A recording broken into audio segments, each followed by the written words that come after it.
Bienvenue sur notre chaîne, mes enfants. Aujourd'hui, j'ai une belle histoire à vous raconter. Installez-vous bien et écoutez attentivement. Je me souviens encore du moment précis où mon mari a mis fin à nos 27 ans de mariage comme si de rien n'était. Nous étions assis dans notre cuisine à San Diego, la même où nous avions fêté anniversaire. Anniversaire de mariage et paisible dimanche matin pendant près de 3 décennies. Robert n'avait même pas l'air nerveux. Il a simplement croisé les mains sur la table et a dit d'un ton presque désinvolte. « Marie, je te quitte. » Puis il a ajouté quelque chose d'encore plus blessant. « Il y a quelqu'un d'autre. Elle est plus jeune. Elle a des ambitions. » À ce moment-là, je me suis dit que le pire qui puisse arriver à une femme, c'est d'être abandonnée après avoir donné à quelqu'un les plus belles années de sa vie. J'ignorais que le véritable choc était encore à venir, car l'homme qui m'a quitté pensait abandonner une femme ordinaire et sans défense. Il était loin de se douter que j'allais faire la une des journaux et que mon histoire allait rapporter 2 milliards de dollars. Avant de poursuivre, j'aimerais vraiment savoir qui est présent avec moi ce soir. Si cette histoire vous intrigue, prenez un instant pour aimer la vidéo et vous abonner pour ne rien manquer de la suite. Dites-moi en commentaire d'où vous regardez et quelle heure il est chez vous. Je lis toujours vos témoignages et vos points de vue, et il me rappelle parfois que personne n'est seul face au chagrin d'amour. Robert n'a pas élevé la voix en m'annonçant son départ. C'était peut-être le plus difficile. Il l'a dit comme on annoncerait un changement de travail ou l'annulation d'une réservation au restaurant. « Marie, je te quitte. » Un instant, j'ai vraiment cru l'avoir mal compris. Nous étions mariés depuis 27 ans. 27 ans de factures partagées, de vacances partagées, de souvenirs partagés. On ne tourne pas le dos à tout ça comme ça, d'un simple mot. Du moins, c'est ce que je croyais. Je le fixais de l'autre côté de la table de la cuisine, cherchant la moindre émotion sur son visage. Du regret, de la tristesse, voire de la culpabilité. Mais il n'y en avait aucune. Robert Johnson avait déjà pris sa décision bien avant cette conversation. Dehors, le soleil couchant s'estompait sur notre quartier de San Diego. La lumière dorée emplissait la cuisine de cette chaleur familière qu'elle avait toujours. Cela aurait dû être réconfortant. Au lieu de cela, j'ai ressenti la fin de quelque chose dont je n'avais même pas réalisé qu'il était en train de mourir. « Je ne comprends pas », ai-je murmuré. Ma voix me paraissait étrange, comme si elle appartenait à quelqu'un d'autre. Robert se laissa aller dans son fauteuil et soupira, comme si cette conversation l'épuisait. « Marie, n'en rajoutons pas, plus difficile que nécessaire. » J'ai senti une oppression dans ma poitrine. « De quoi parlez-vous » ai-je demandé. Il se frotta la tempe, comme on se débarrasse d'un petit désagrément. Ce mariage bat de l'aile depuis longtemps. Ces mots résonnèrent lourdement entre nous. J'ai cherché désespérément dans ma mémoire le moment où tout aurait soi-disant cessé de fonctionner. Était-ce Noël dernier, lors du dîner que nous avions organisé pour ses associés? Était-ce notre voyage à Napa pour notre anniversaire, il y a 2 ans? Ou ces innombrables soirées tranquilles passées sur le canapé à regarder de vieux films ensemble? Rien dans ces souvenirs ne laissait présager un mariage brisé. Mais apparemment, Robert menait une vie complètement différente, dans cette même maison. Puis il a prononcé la phrase qui a anéanti les dernières illusions qui me restaient. Il y a quelqu'un d'autre. J'ai eu l'impression de manquer d'air. La pièce parut soudain plus petite. Quelqu'un d'autre, répétai-je. Robert acquiesça. Oui. Il marqua une pause avant d'ajouter quelque chose qui sonnait comme un coup de poignard délibéré. Elle est plus jeune. Bien sûr que oui. Elle a de l'ambition, Marie, poursuivit-il. Elle veut quelque chose de plus grand dans la vie. J'ai cligné lentement des yeux, essayant de comprendre ce qu'il venait de dire. Alors c'est de ça qu'il s'agit? Ai-je demandé. Robert a haussé les épaules. Il s'agit de la réalité. La réalité. J'ai failli rire en entendant ce mot. Pendant 27 ans, j'ai soutenu Robert durant ses études de droit, puis durant les premières années difficiles de sa carrière, à travers les interminables nuits blanches et les dossiers stressants. À ses débuts en droit des affaires, il y a eu des mois où nous ne savions pas comment nous allions pouvoir payer l'emprunt immobilier. À l'époque, l'ambition ne semblait pas être un problème. À l'époque, j'étais exactement le genre d'épouse qu'il lui fallait. Mais le temps a une étrange façon de réécrire l'histoire. Et que fait-elle, au juste? Demandai-je doucement. Robert hésita un instant. C'est une influenceuse. Le mot sonnait ridicule dans le silence de notre cuisine. Une influenceuse, ai-je répété. Elle gère une chaîne lifestyle, a-t-il ajouté rapidement, comme pour enjoliver la chose. Voyage, mode, ce genre de choses. J'ai baissé les yeux sur mes mains posées sur la table. Mes doigts tremblaient légèrement. Quel âge a-t-elle? Ai-je demandé. Robert n'a pas répondu tout de suite. Cette hésitation m'a tout dit. Finalement, il l'a dit. Elle a 24 ans. 24, j'avais 54 ans.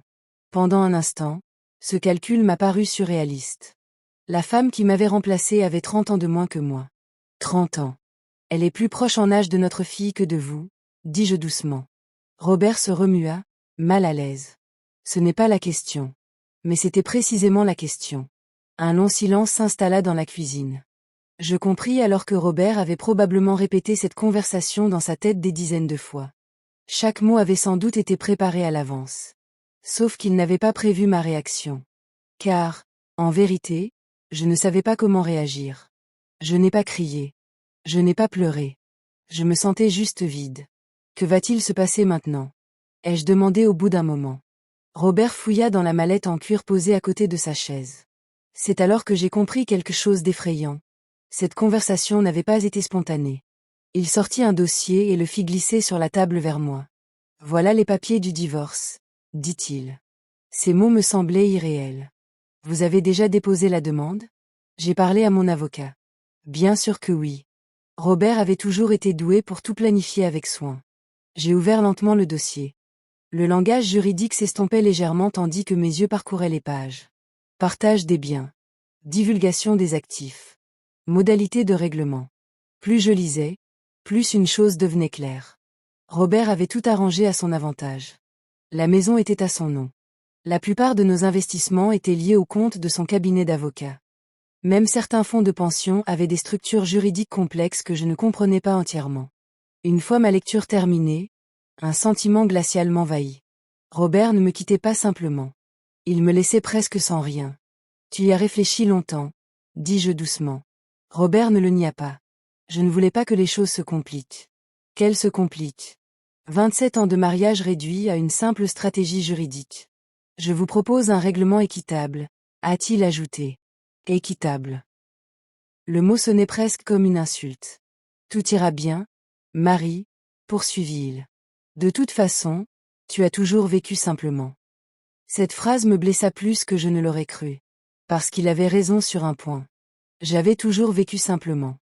Je travaillais à temps partiel comme animatrice d'atelier d'art dans un centre communautaire. Je n'ai jamais accordé beaucoup d'importance au luxe ou au statut social. Pendant que Robert gravissait les échelons du droit des affaires, je me concentrais sur ce qui me rendait heureuse. La peinture, l'enseignement, le bénévolat. Pendant la majeure partie de notre mariage, j'ai cru que cet équilibre nous rendait plus forts.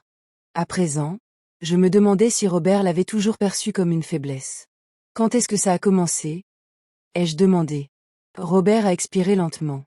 Il y a environ 1 an, c'était pendant les fêtes que nous fêtions ensemble, pendant les réunions de famille. Alors que nous étions assis dans cette même cuisine à partager un repas, Robert avait déjà commencé une autre vie avec une autre femme. Elle me comprend, a-t-il dit. La phrase semblait presque récitée. J'ai refermé lentement le dossier. Pour la première fois de la soirée, j'ai croisé son regard. Tu as déjà pris ta décision, dis-je. Robert acquiesça. Oui. Le calme et la certitude qui émanaient de sa voix ont enfin apaisé quelque chose en moi. La vérité, c'est que rien de ce que je dirais ne le ferait changer d'avis. Robert avait déjà quitté notre mariage bien avant cette conversation. Cette réunion n'était qu'une formalité. Une étape légale. Un moyen d'effacer définitivement 27 ans. Prenez votre temps pour lire les documents, dit-il en se levant de table. Mon avocat attend votre réponse d'ici 1 semaine. Il prit sa mallette. Un bref instant, je me suis demandé s'il allait hésiter. S'il allait repenser à la vie que nous avions construite ensemble. Mais il ne l'a pas fait. Robert se dirigea vers la porte d'entrée avec la confiance tranquille d'un homme persuadé que son avenir était déjà assuré. Juste avant de partir, il s'arrêta. Une dernière chose, dit-il. J'ai levé les yeux. Tu verras probablement bientôt Chloé sur les réseaux sociaux. J'apprécierais que tu gères ça en adulte. Chloé. Voilà son nom. 24 ans. Ambitieuse. Passionnante. Tout ce que Robert semblait croire que je n'étais plus. La porte d'entrée se referma derrière lui un instant plus tard. Un silence complet s'installa dans la maison. Longtemps, je restai assise seule à la table de la cuisine, les yeux rivés sur les papiers du divorce. Je pensais que le pire qui puisse arriver à une femme était d'être abandonnée après près de 30 ans de mariage. Je croyais que la douleur de la trahison était la chose la plus difficile qu'une personne puisse endurer. À ce moment-là, j'étais vraiment convaincue que ma vie venait de s'effondrer. Ce que j'ignorais, ce que Robert ignorait lui aussi, c'est que l'homme qui venait de quitter ma vie croyait laisser derrière lui une femme ordinaire, sans pouvoir. Et, de façon étrange et incroyable, il était sur le point de commettre la plus grosse erreur de son existence. La première nuit après le départ de Robert, je n'ai quasiment pas fermé l'œil. Pendant 27 ans, le rythme régulier d'une autre personne respirant à mes côtés avait fait partie de ma vie. Même lorsque Robert travaillait tard ou voyageait pour des affaires, je savais qu'il finirait toujours par rentrer. Ce soir-là, la maison avait une atmosphère différente. Pas paisible. Vide. Le moindre bruit semblait amplifié. Le tic-tac de l'horloge de la cuisine, le léger bourdonnement du réfrigérateur, même le bruit lointain de la circulation dans la rue. Vers 3 heures du matin, j'ai renoncé au sommeil et je suis entré dans le salon. Le clair de lune filtrait à travers les grandes fenêtres, projetant de longues ombres sur le sol. Notre maison nous semblait soudain moins un lieu de souvenirs qu'un musée d'objets désormais insignifiants. Des photos de famille étaient encore accrochées au mur. Il y en avait une de notre voyage en Italie pour nos 20 ans de mariage. Robert avait son bras autour de mes épaules, et nous sourions tous les deux devant le Colisée. Revoir cette photo me paraissait presque irréel. L'homme sur la photo semblait être une personne totalement différente de celui qui m'avait remis calmement les papiers du divorce quelques heures plus tôt. Au matin, l'épuisement a fini par me rattraper. Mais la vie, malheureusement, ne s'arrête pas parce qu'on a le cœur brisé. Mon téléphone a vibré vers 9 heures. C'était mon amie, Laura Mitchell. Laura et moi nous connaissions depuis l'université. Elle faisait partie des rares personnes qui disaient toujours la vérité, même quand c'était difficile à entendre. Vous et moi, dit-elle. À peine avais-je répondu. Dites-moi que vous êtes assise. Cette simple phrase me noua l'estomac. Je suis assise, dis-je prudemment. Il y eut un bref silence à l'autre bout du fil. Avez-vous consulté Instagram ce matin? Non, répondis-je. Je pense que tu devrais. Je n'avais même pas de compte Instagram. Les réseaux sociaux ne m'ont jamais vraiment intéressé. Mais Laura m'a quand même envoyé un lien. Quand je l'ai ouvert, la première chose que j'ai vue était une photo. Robert était debout sur une terrasse sur un toit, quelque part en centre-ville, un verre de champagne à la main. À ses côtés se tenait une jeune femme aux longs cheveux blonds et au large sourire assuré. Elle incarnait à la perfection l'image de la personne faite pour les réseaux sociaux. Teint impeccable, maquillage parfait, robe de créateur. Robert semblait heureux. La légende sous la photo disait « Nouveau départ avec ma personne préférée ». Le nom du compte était Chloé Carter. Alors c'était elle. La femme que Robert avait choisie après 27 ans de mariage. J'ai fait défiler d'autres photos d'elle. Il y en avait des dizaines. Des photos de restaurants chics, de vacances à la plage, de virées shopping dans des boutiques de créateurs. Et parmi ces photos se trouvaient des clichés plus récents où figurait Robert. Sur une photo, il se tenait à ses côtés devant un immeuble moderne et élégant. La légende disait « Je fête mon emménagement dans mon nouveau chez-moi au centre-ville de San Diego. » J'ai contemplé l'image attentivement. L'immeuble me semblait familier. Soudain, j'ai compris. C'était l'une des tours de luxe les plus chères de la ville. Les appartements terrasses y pouvaient facilement coûter plusieurs millions de dollars. Laura reprit la parole au téléphone. J'ai fait quelques recherches, dit-elle avec prudence. Faites des recherches, ai-je demandé. Marie, Robert a acheté ce pantouse il y a 2 mois. 2 mois. Cela signifiait que pendant que nous vivions encore ensemble, que nous dînions à la même table, que nous regardions la télévision dans le même salon, Robert avait déjà acheté une nouvelle maison pour une autre femme. Je suis désolée, dit doucement Laura. Je suis restée un instant sans réagir. Étrangement, la douleur que j'attendais n'était pas là, sous la forme que j'avais imaginée. À la place, une prise de conscience froide et silencieuse s'est répandue dans mon esprit. Robert n'était pas simplement tombé amoureux de quelqu'un d'autre. Il avait planifié une toute nouvelle vie. Et il la construisait depuis des mois en faisant comme si de rien n'était, dit doucement Marie-Laura. Je suis là, ai-je répondu. Tu n'es pas obligé de traverser ça seule. J'ai apprécié ces paroles plus qu'elle ne l'imaginait sans doute. Mais la réalité, c'est que certaines souffrances sont indicibles. Quelques heures plus tard, on frappa à la porte. Quand j'ouvris, un coursier se tenait là, une grande enveloppe à la main. Mary Johnson. demanda-t-il. Oui. Il me tendit l'enveloppe et me demanda de signer. Dès que j'ai aperçu le nom du cabinet d'avocats imprimé dans le coin, j'ai tout de suite compris. Les avocats de Robert. À l'intérieur se trouvaient plusieurs documents. Documents officiels de divorce, déclaration financière et un document intitulé « Proposition de règlement ». Je me suis installée à la table de la cuisine et j'ai commencé à lire. Le langage juridique était dense, truffé de termes et de paragraphes complexes, mais j'en ai vite compris le sens. Robert avait tout organisé avec soin. La maison où nous vivions était techniquement à son nom, car il l'avait achetée par le biais d'une société d'investissement liée à son cabinet. La plupart de nos comptes d'épargne communs étaient modestes comparés aux actifs financiers plus importants gérés par ses partenariats professionnels. Même les fonds de retraite étaient soumis à des montages juridiques complexes qui rendaient leur partage difficile. À la fin de ma lecture, le message était clair. Robert ne me quittait pas simplement. Il s'était positionné pour repartir avec la quasi-totalité des biens acquis. La proposition de règlement me prévoyait un petit versement mensuel pendant un nombre limité d'années. Et c'était tout. Aucune part de la maison, aucune prétention sur ses revenus professionnels, rien de comparable à ce à quoi on pourrait s'attendre après près de 30 ans de mariage. Je me suis lentement adossée à ma chaise.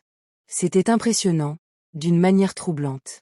Robert avait manifestement planifié cela depuis longtemps. Chaque détail financier avait été orchestré pour le protéger. Une autre idée m'est alors venue à l'esprit. Robert pensait que je n'avais aucun moyen de pression. Il croyait que je n'avais pas les moyens d'engager des avocats influents ni de contester sa stratégie. À ses yeux, j'étais simplement une épouse discrète qui donnait des cours d'art et menait une vie modeste. Cette femme qui ne s'était jamais souciée de l'argent ni du statut social. Et c'était peut-être précisément pour cela qu'il se sentait si sûr de lui. Plus tard dans l'après-midi, mon téléphone vibra de nouveau. Cette fois, c'était un message d'un numéro inconnu. Le texte ne contenait qu'une seule ligne. Mary Johnson, ici Thomas Reynolds. J'ai géré la succession de votre père, Edward Bennett. Nous devons nous parler au plus vite. Je suis restée un long moment à fixer le message.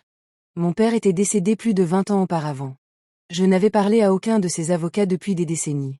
Pourquoi l'un d'eux me contacterait-il soudainement? Et pourquoi son message semblait-il si urgent?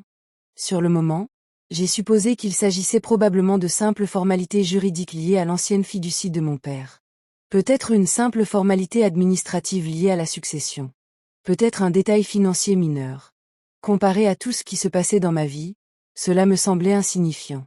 J'ai donc posé mon téléphone et j'ai essayé de me concentrer sur le problème bien plus important qui se trouvait devant moi. Les papiers du divorce. Robert Johnson pensait d'avoir déjà gagné. Il était persuadé d'avoir soigneusement calculé tous les scénarios possibles. Il était convaincu de repartir avec sa fortune, sa jeune compagne et une victoire judiciaire sans tache. Assise là, à ma table de cuisine, les yeux rivés sur ces documents, je croyais moi aussi à quelque chose. J'avais l'impression que ma vie venait de s'effondrer. Ce que j'ignorais, ce que Robert ignorait lui aussi, c'est que ce message discret d'un avocat nommé Thomas Reynolds allait révéler une vérité qui changerait tout. Après le départ du coursier et le retour au silence, je restai longtemps assise à la table de la cuisine, les yeux rivés sur les documents envoyés par les avocats de Robert. La pile de papier bien rangée semblait inoffensive. Mais chaque page représentait quelque chose de réel. Notre maison. Nos économies. Notre avenir. Ou du moins ce qui était notre avenir. J'ai relu la proposition de règlement, plus lentement cette fois. La stratégie de Robert était d'une clarté affligeante. Il avait quasiment tout dissimulé derrière ses montages financiers professionnels. En tant qu'avocat d'affaires, il connaissait le système juridique mieux que la plupart des gens. Il savait précisément comment structurer les actifs pour en rendre le partage difficile en cas de divorce. Je ne pouvais même pas feindre la surprise. Robert avait toujours été prudent avec son argent. Stratégique. Calculateur. C'est ce qui a contribué à sa réussite professionnelle. Pendant la majeure partie de notre mariage, j'ai admiré cette qualité. Je comprends maintenant qu'elle l'avait probablement protégé depuis toujours. Quelques heures plus tard, je me suis retrouvée dans le petit atelier d'artiste au fond de la maison. Cette pièce avait toujours été mon havre de paix. La lumière du soleil inondait les hautes fenêtres, illuminant les toiles à moitié terminées appuyées contre les murs. Les pinceaux reposaient dans des bocaux en verre sur la table de travail, exactement là où je les avais laissés quelques jours auparavant. Rien n'avait changé dans la pièce. Et pourtant, tout me paraissait différent. J'ai pris un pinceau machinalement et j'ai passé mes doigts le long du manche en bois. Pendant des années, Robert avait plaisanté sur mon article. Pas méchamment, à proprement parler. D'un ton méprisant, il disait souvent « Tu devrais en vendre quelques-uns. Peut-être que tu finiras par contribuer aux dépenses du ménage. » À l'époque, je prenais ça à la légère. Le monde de Robert était fait d'heures facturables, de négociations juridiques et de contrats d'entreprise à plusieurs millions de dollars. Le mien, c'était la peinture et l'apprentissage de la créativité aux enfants du centre communautaire. Nous vivions dans des univers différents. Pourtant, pendant près de 30 ans, ces univers avaient réussi à coexister. Du moins, c'est ce que je croyais. Je me demandais depuis combien de temps Robert pensait secrètement que ma vie, mes passions, mon travail n'avaient aucune importance. La vibration de mon téléphone me ramena à la réalité. C'était le même numéro inconnu qu'avant. Thomas Reynolds. L'avocat qui prétendait avoir travaillé pour mon père. Un instant, j'ai songé à ignorer l'appel. J'étais déjà à bout de force. La dernière chose que je souhaitais, c'était de devoir m'occuper d'une vieille affaire juridique datant de plusieurs décennies. Mais la curiosité l'emporta. J'ai répondu. Allô? A demandé Mary Johnson, la voix à l'autre bout du fil. Oui. Ici Thomas Reynolds. Je suis vraiment désolé de vous contacter dans des circonstances aussi difficiles. Son ton était calme et professionnel, mais la gravité de ses paroles a immédiatement attiré mon attention. Vous avez mentionné mon père dans votre message. Dis-je avec prudence. Oui, répondit-il. J'ai travaillé avec Edward Bennett pendant de nombreuses années. Entendre le nom de mon père prononcé par un inconnu me fit un drôle d'effet. Mon père était parti depuis plus de 20 ans, mais son souvenir demeurait tapi dans un coin de ma mémoire. Edward Bennett avait toujours été un homme complexe. Discret, réfléchi et incroyablement prudent avec son argent. Enfant, je n'avais jamais vraiment compris ce qu'il faisait dans la vie. Il se décrivait simplement comme un investisseur. Il voyageait beaucoup, lisait constamment des rapports financiers et parlait des marchés et des entreprises dans un langage qui semblait totalement incompréhensible. Malgré sa vie professionnelle intense, il avait toujours été un père aimant, patient et protecteur. Lorsqu'il est décédé subitement, je n'avais que 32 ans. À l'époque, je pensais que sa situation financière était confortable, mais modeste. Il m'a laissé un fonds de fiducie qui me versait des revenus réguliers suffisants pour vivre sans souci, mais certainement pas de quoi être considéré comme riche. Robert s'en plaignait souvent. Il devait avoir plus d'argent que ça, avait-il dit il y a des années. Les investisseurs ne laissent généralement pas de si petits patrimoines, mais je ne me suis jamais posé de questions à ce sujet. Mon père avait toujours été prudent avec l'argent, et je supposais qu'il avait simplement choisi de gérer ses finances avec modération. De quoi s'agit-il exactement? Ai-je demandé à Thomas. Il y a eu un silence à l'autre bout du fil. Mariez-vous, dit-il doucement. Êtes-vous actuellement en instance de divorce avec Robert Johnson? La question me surprit. Oui, répondis-je lentement. Mais comment le savez-vous? Mon cabinet suit de près l'évolution de la situation juridique concernant votre situation financière, expliqua-t-il. Cette phrase me laissa encore plus perplexe. Ma situation financière? Oui. Le sérieux de sa voix me fit me redresser légèrement sur ma chaise. Monsieur Reynolds, je ne comprends pas. J'imagine que non, dit-il doucement. Un autre silence suivit. Puis il posa une question qui semblait étrangement importante. Robert Johnson a-t-il déjà entamé une procédure de divorce? Ou est-ce encore une procédure informelle? Il l'a entamée, ai-je répondu. J'ai reçu les documents aujourd'hui. Thomas expira lentement. Il faut donc que nous nous rencontrions. La façon dont il a prononcé ces mots m'a fait battre le cœur plus vite. Pourquoi? Ai-je demandé. Parce que le moment de votre divorce a des conséquences juridiques importantes concernant la fiducie établie par votre père. La confiance. Ce mot me disait quelque chose. Mon père l'avait évoqué il y a des années, lorsque j'ai commencé à recevoir ses versements réguliers. Mais cela avait toujours paru simple. Un montage financier destiné à assurer un revenu stable. Rien de plus. Quelles implications? Ai-je demandé. Je préférerais vous l'expliquer de vive voix, a répondu Thomas avec précaution. Son ton était respectueux, mais ferme. Marie, ce n'est pas quelque chose que je devrais aborder au téléphone. J'ai jeté un coup d'œil autour du studio silencieux, réalisant soudain à quel point je comprenais peu les affaires financières de mon père. Très bien, ai-je dit lentement. Quand? Demain matin, si possible. Sitôt? Oui. Son insistance était impossible à ignorer. Y a-t-il un problème? Ai-je demandé. Non. A-t-il répondu après une brève pause. Rien d'anormal, juste important. Important. Ce mot me trottait dans la tête longtemps après la fin de l'appel. Le lendemain matin, j'ai traversé la ville en voiture pour me rendre à l'adresse que Thomas Reynolds m'avait donnée. L'immeuble se trouvait dans l'un des quartiers financiers de San Diego. De hautes tours de verre abritant des cabinets d'avocats, des sociétés d'investissement et des sièges sociaux. Un endroit que je ne fréquente pas d'habitude. En entrant dans le hall, le sol en marbre poli et le professionnalisme discret des lieux m'ont donné un sentiment de décalage. Je me suis enregistré à la réception, qui m'a indiqué le 32e étage. Thomas Reynolds m'attendait dans une grande salle de conférence. Il était plus âgé que je ne l'imaginais, probablement dans sa fin de soixantaine, avec des cheveux argentés et le calme d'un avocat ayant passé des décennies à exercer ce métier. « Marie », dit-il chaleureusement en se levant. « Merci d'être venue. » Il me fit signe de m'asseoir. Alors que je prenais place en face de lui, je remarquai un épais dossier posé sur la table.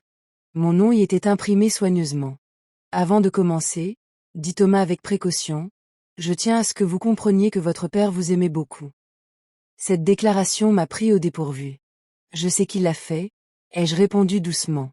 Thomas a hoché la tête. « Oui, et tout ce qu'il a fait financièrement visait à te protéger. »« À me protéger. » Ces mots sonnaient étrangement. « Mon père est décédé il y a 20 ans, » dis-je. Comment ces décisions de l'époque pourraient-elles influencer la situation actuelle? Thomas ouvrit lentement le dossier. Edward Bennett était un homme très intelligent, dit-il, et il était aussi très prudent quant aux personnes qui vous entouraient. Une tension palpable régnait dans la pièce. « Que voulez-vous dire ?» demandai-je. Thomas me regarda droit dans les yeux. « Votre père nourrissait de sérieuses inquiétudes au sujet de Robert Johnson bien avant votre mariage. » Cette déclaration m'a stupéfié. « Ce n'est pas possible, » ai-je dit aussitôt. Mon père appréciait Robert. Thomas ne protesta pas. Au lieu de cela, il fit glisser calmement un document sur la table vers moi. « Tu devrais lire ça, » dit-il. Je baissai les yeux vers le papier. En haut, une signature familière. Edward Bennett, mon père. Et en dessous, une série de termes juridiques que je ne comprenais pas encore. Mais j'avais de plus en plus le sentiment que, quoi que ces documents contiennent, ils allaient bouleverser tout ce que je croyais savoir de ma vie. Je fixai le document que Thomas Reynolds avait fait glisser sur la table. La signature de mon père figurait clairement au bas de la page, écrite de la même écriture élégante que je reconnaissais sur les cartes d'anniversaire et les vieilles lettres. Un instant, la salle de conférence autour de moi sembla s'estomper. J'avais l'impression d'être assise en compagnie d'un fantôme de mon passé. « Cela fait partie de l'accord de fiducie établi par votre père », expliqua doucement Thomas. Je levai les yeux vers lui. « Je suis déjà au courant pour la fiducie, » ai-je dit. « Elle assure le versement des mensualités que je reçois depuis son décès. » Thomas hocha lentement la tête. « Oui, c'est la partie de la fiducie que vous étiez censé connaître. » La façon dont il a insisté sur ces mots m'a noué l'estomac. « Censé connaître », ai-je répété. Thomas posa les mains sur la table. « Marie, ce que tu as reçu ces 20 dernières années n'est qu'une infime partie d'un ensemble bien plus vaste. » Un silence pesant s'installa entre nous. « Une structure plus grande ?» ai-je demandé. « Oui. » Il a tourné une autre page à l'intérieur du dossier et l'a placée à côté du premier document. L'entête disait « Astérisque, astérisque, Bennett Holdings, convention de fiducie, astérisque, astérisque. » J'ai légèrement froncé les sourcils. « Bennett Holdings ?» ai-je demandé. Thomas scruta attentivement mon visage, comme pour évaluer ma capacité de mémorisation. « Votre père a fondé Bennett Holdings il y a plus de 40 ans, » dit-il. Je clignai des yeux. « Fondé. Oui. » Je me suis légèrement adossé à ma chaise, essayant de comprendre cette phrase. Mon père m'a dit qu'il était investisseur, ai-je ajouté. Thomas esquissa un petit sourire entendu. Il l'était. Il tapota doucement le document. Mais il était aussi bien plus que cela. Il marqua une brève pause avant de reprendre. Edward Bennett a créé Bennett Holdings en tant que société d'investissement privé. Au fil des décennies, elle a discrètement acquis des participations dans des dizaines d'entreprises de divers secteurs. J'ai ressenti un étrange sentiment de désorientation. Le père dont je me souvenais était réfléchi et réservé, mais il n'avait jamais évoqué la direction d'une importante société d'investissement. Quelle était la taille de cette entreprise ? Ai-je demandé. Thomas n'a pas répondu immédiatement. Au lieu de cela, Il a de nouveau fouillé dans le dossier et en a sorti d'autres documents. Ce sont des synthèses financières actuelles, dit-il. Il me l'étendit. Mes yeux parcoururent lentement les chiffres imprimés sur la page. Pendant un instant, cela n'avait aucun sens. Les chiffres étaient tout simplement trop grands. J'ai relu le premier nombre. Et puis, de nouveau. Et soudain, mon cœur s'est mis à battre plus vite. Ce n'est pas possible, ai-je murmuré. Thomas est resté calme. C'est le cas. Mais ces chiffres. Ces chiffres représentent la valeur estimée actuelle du portefeuille d'investissement mondial de Bennett Holdings. Je levai les yeux vers lui. Combien? Thomas soutint mon regard un instant avant de répondre. Un peu plus de 2 milliards de dollars. Un silence de mort s'installa dans la salle. 2 milliards. Je n'avais jamais prononcé de tels chiffres à voix haute auparavant. C'était le genre de richesse dont on parle dans les magazines financiers ou dans les articles sur les fondateurs de start-up et les milliardaires. Rien à voir avec mon père, si discret et réservé. Il doit y avoir une erreur, dis-je. Il n'y en a pas. Je secouai lentement la tête. Si mon père possédait une entreprise d'une telle valeur, pourquoi n'en étais-je pas au courant? L'expression de Thomas s'adoucit. Parce qu'il l'a fait exprès. Pourquoi m'aurait-il caché une chose pareille? Thomas se pencha légèrement en avant. Ton père pensait que l'enrichissement soudain pouvait bouleverser la vie des gens. Il voulait que tu vives normalement, sans la pression et les complications qu'entraîne souvent une richesse extrême. Cette explication était plutôt logique. Mais cela laissait encore trop de questions sans réponse. Alors pourquoi me le dire maintenant? Demandai. Thomas posa un autre document devant moi. C'est là que votre situation actuelle entre en jeu. J'ai jeté un coup d'œil en bas. L'entête disait astérisque, astérisque. Clause d'activation, bénéficiaire principal, astérisque, astérisque.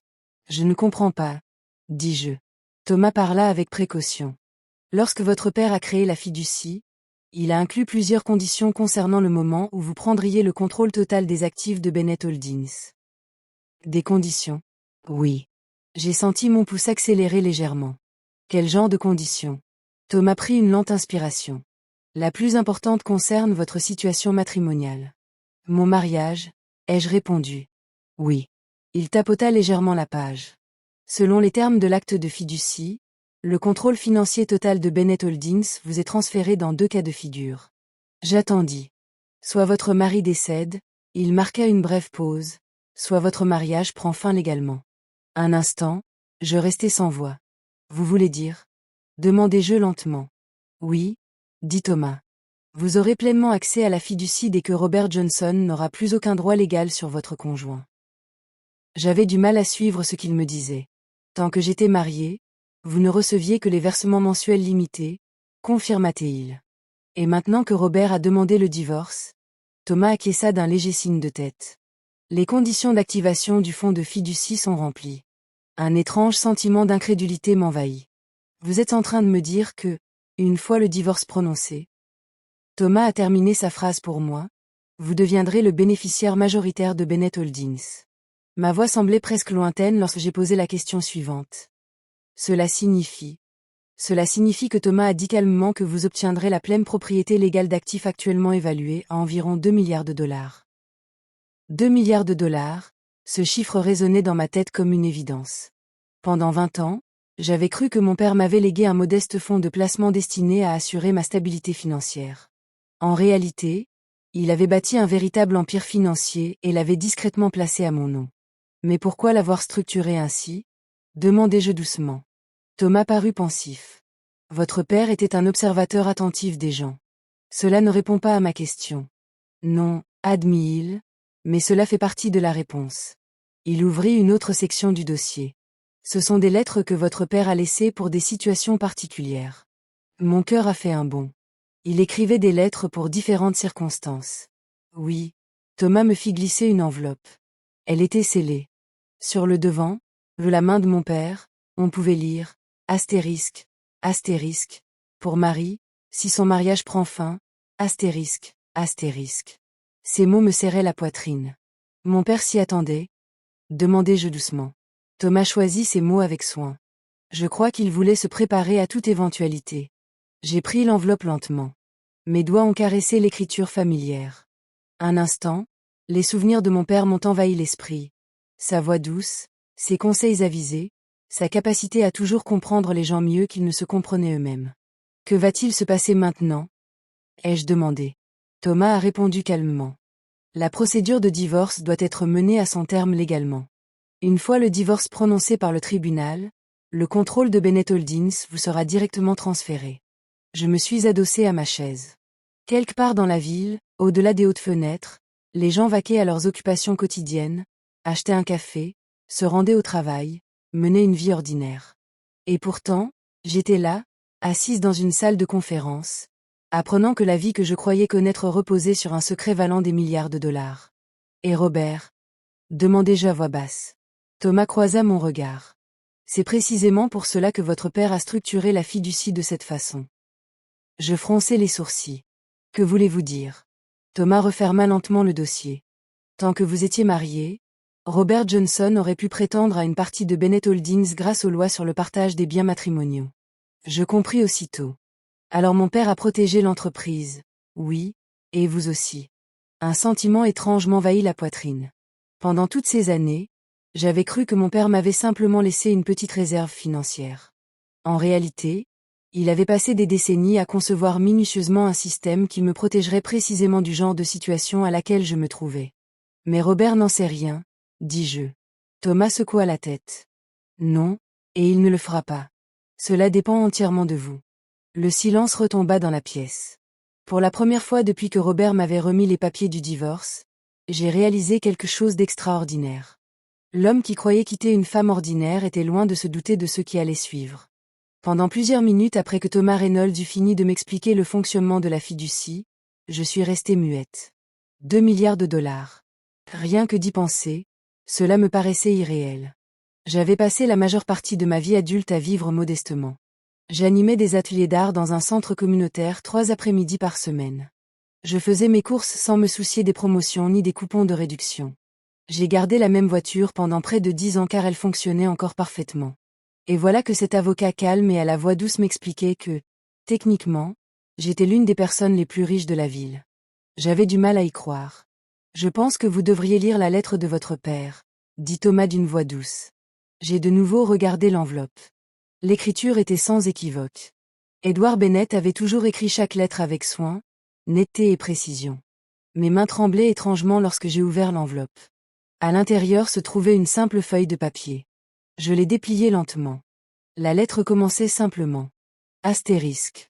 Ma chère Marie astérisque. Astérisque. Si vous lisez cette lettre, cela signifie que votre mariage est terminé. Ces mots m'ont serré le cœur. Astérisque.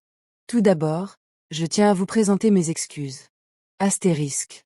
Aucun père ne souhaite imaginer sa fille souffrir d'un chagrin d'amour. J'ai dégluti en silence et j'ai continué ma lecture. Astérisque. Mais j'ai assez vécu pour comprendre une chose importante sur les gens. L'amour sous un astérisque peut être sincère. Mais l'argent a cette fâcheuse tendance à révéler des vérités qui, autrement, resteraient cachées. Je fis une pause. La pièce était plongée dans un silence complet, hormis le léger bourdonnement de la climatisation. Thomas était assis patiemment en face de moi, me laissant la place de lire. Astérisque. Lorsque vous m'avez présenté Robert Johnson pour la première fois, j'ai vu un homme intelligent, ambitieux et compétent. Astérisque. Ce ne sont pas de mauvaises qualités. Astérisque. Mais j'ai aussi remarqué autre chose. J'ai senti mes doigts se crisper légèrement sur le papier. Astérisque. J'ai vu un homme qui mesurait sa valeur et celle des autres à l'aune du succès et du statut social. Astérisque. Ce genre de raisonnement peut être dangereux au sein d'un mariage. J'entendais presque la voix calme de mon père dans ses phrases. Il avait toujours été observateur, d'une perspicacité discrète qui mettait parfois les gens mal à l'aise. Note. Je ne me suis pas opposé à votre mariage car je crois que les gens peuvent évoluer. Astérisque. Mais je croyais aussi qu'il était de ma responsabilité de te protéger si cette croissance ne se produisait jamais. J'avais la gorge sèche en continuant ma lecture. Astérisque. C'est pourquoi j'ai créé le Bennett Holdings Trust. Astérisque. Ces actifs n'ont jamais été destinés à contrôler votre vie. Ils étaient destinés à vous offrir la liberté si jamais vous en aviez besoin. Liberté. Ce mot me trottait dans la tête. Astérisque. Si Robert se révélait être le partenaire que vous méritiez, vous profiteriez tous deux, à terme, du succès de l'entreprise. Mais s'il ne l'était pas, La phrase s'interrompait un instant. Astérisque. Ainsi, la confiance garantirait que personne ne puisse jamais exploiter votre gentillesse ou votre patience comme une faiblesse. J'ai légèrement baissé la feuille. Pendant des années, Robert avait fait des remarques insidieuses sur la situation financière de mon père. Il aurait pu nous aider davantage. Un jour, Robert s'est plaint en apprenant le faible montant des versements que je recevais de la fiducie. S'il avait autant d'argent, pourquoi le cacher? À l'époque, j'avais supposé que mon père avait simplement fait preuve de prudence. Maintenant, je comprenais quelque chose de plus profond. Il ne me cachait pas cet argent. Il le protégeait de la mauvaise personne. J'ai continué ma lecture. Astérisque. Si votre mariage est terminé, je veux que vous vous souveniez d'une chose très importante. Vous êtes plus fort que vous ne le pensez. Astérisque. L'argent que vous contrôlez actuellement n'est pas ce que je laisse de plus précieux. Astérisque. Ton indépendance l'est. Ma vision s'est légèrement brouillée un instant. J'ai pris une lente inspiration et j'ai lu les dernières lignes. Astérisque. Un jour, la bonne personne entrera dans votre vie. Astérisque. Et cette personne vous appréciera bien avant de connaître votre véritable valeur. En attendant, vivez pleinement. Astérisque. Aime ta vie. Astérisque. Et n'oublie jamais que tu mérites l'honnêteté. Astérisque. Avec tout mon amour, astérisque. Astérisque. Papa. Astérisque. J'ai abaissé la lettre lentement. Pendant un long moment, je suis resté assis là, à fixer le papier. Les souvenirs de mon père m'envahissaient, ces soirées paisibles passées à parler de la vie. Ses conseils avisés, sa façon si perspicace de comprendre les situations avant tout le monde, même celles qui se déroulaient des décennies plus tard. Il t'aimait beaucoup, murmura Thomas. J'ai hoché la tête. Je sais. Une autre pensée m'est soudain venue à l'esprit. Mon père se méfiait-il vraiment autant de Robert?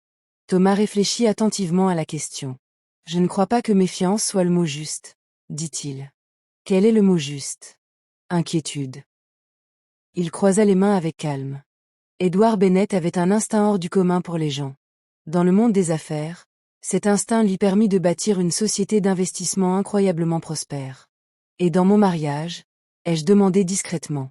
Thomas a hésité. Dans votre mariage, il voulait simplement s'assurer que vous étiez protégé. Je me suis légèrement adossé à ma chaise. Donc, la fiducie s'active une fois le divorce prononcé. Oui. Et ensuite? Thomas rouvrit le dossier et en sortit plusieurs documents supplémentaires. Une fois que le tribunal aura prononcé le divorce, le contrôle de Bennett Holdings vous sera entièrement transféré. Le contrôle? Ai-je répété. Oui, il a montré un des documents. Vous deviendrez l'actionnaire principal et le véritable pouvoir exécutif. Cela représente une lourde responsabilité. Oui. Un léger sourire effleura son visage. Mais vous ne serez pas seul. Il tourna une autre page. Bennett Holdings dispose déjà d'une équipe de direction qui supervise les opérations quotidiennes depuis des années. Qui la dirige maintenant? Un homme nommé Daniel Brooks. Il assure l'intérim à la direction de l'entreprise depuis le décès de votre père. J'ai légèrement froncé les sourcils. Pourquoi n'en ai-je jamais entendu parler auparavant? Parce que c'était la volonté de votre père. Thomas se pencha légèrement en arrière. Il voulait que vous meniez une vie normale jusqu'à ce que les conditions de la fiducie soient remplies. Je jetai un nouveau coup d'œil au résumé financier. 2 milliards de dollars. Ce chiffre me paraissait encore irréel. Que se passera-t-il si Robert l'apprend? Ai-je demandé. Thomas garda son calme. Le trust est juridiquement structuré comme une entité distincte créée avant votre mariage. Il ne peut donc rien réclamer? Non. Et s'il essaie? Thomas s'autorisa un petit sourire confiant. Robert Johnson découvrira alors que votre père n'était pas seulement prudent, mais extrêmement méticuleux. Je ne pus retenir un léger soupir de soulagement. Pour la première fois depuis que Robert m'avait remis les papiers du divorce, le sentiment d'impuissance que j'éprouvais commença à s'estomper. Au lieu de cela, quelque chose d'autre a commencé à prendre sa place, la clarté. Robert était convaincu d'avoir soigneusement planifié chaque détail de ce divorce. Il croyait avoir organisé ses finances de manière à ce que je n'ai presque rien. Il pensait quitter notre mariage avec sa carrière, son appartement de luxe et sa jeune compagne influenceuse. Et surtout, il pensait laisser derrière lui une femme ordinaire, sans aucun pouvoir. Mais assise dans cette salle de conférence silencieuse, la lettre de mon père entre les mains, je réalisais quelque chose d'extraordinaire. Robert Johnson ignorait totalement que la femme dont il divorçait était sur le point de devenir milliardaire. En sortant du bureau de Thomas Reynolds cet après-midi-là, la ville me parut étrangement étrangère. San Diego était exactement la même qu'au matin. Les voitures circulaient dans les rues, les gens marchaient avec leurs tasses de café à la main, la brise marine caressait les immeubles du centre-ville. Mais quelque chose de fondamental avait changé en moi. Pendant 20 ans, j'avais cru connaître les limites de mon monde. Mon père m'avait laissé un modeste héritage. Mon mari avait mené une brillante carrière juridique. Notre vie commune avait été confortable, prévisible, ordinaire. Je savais maintenant qu'aucune de ces suppositions n'était vraie.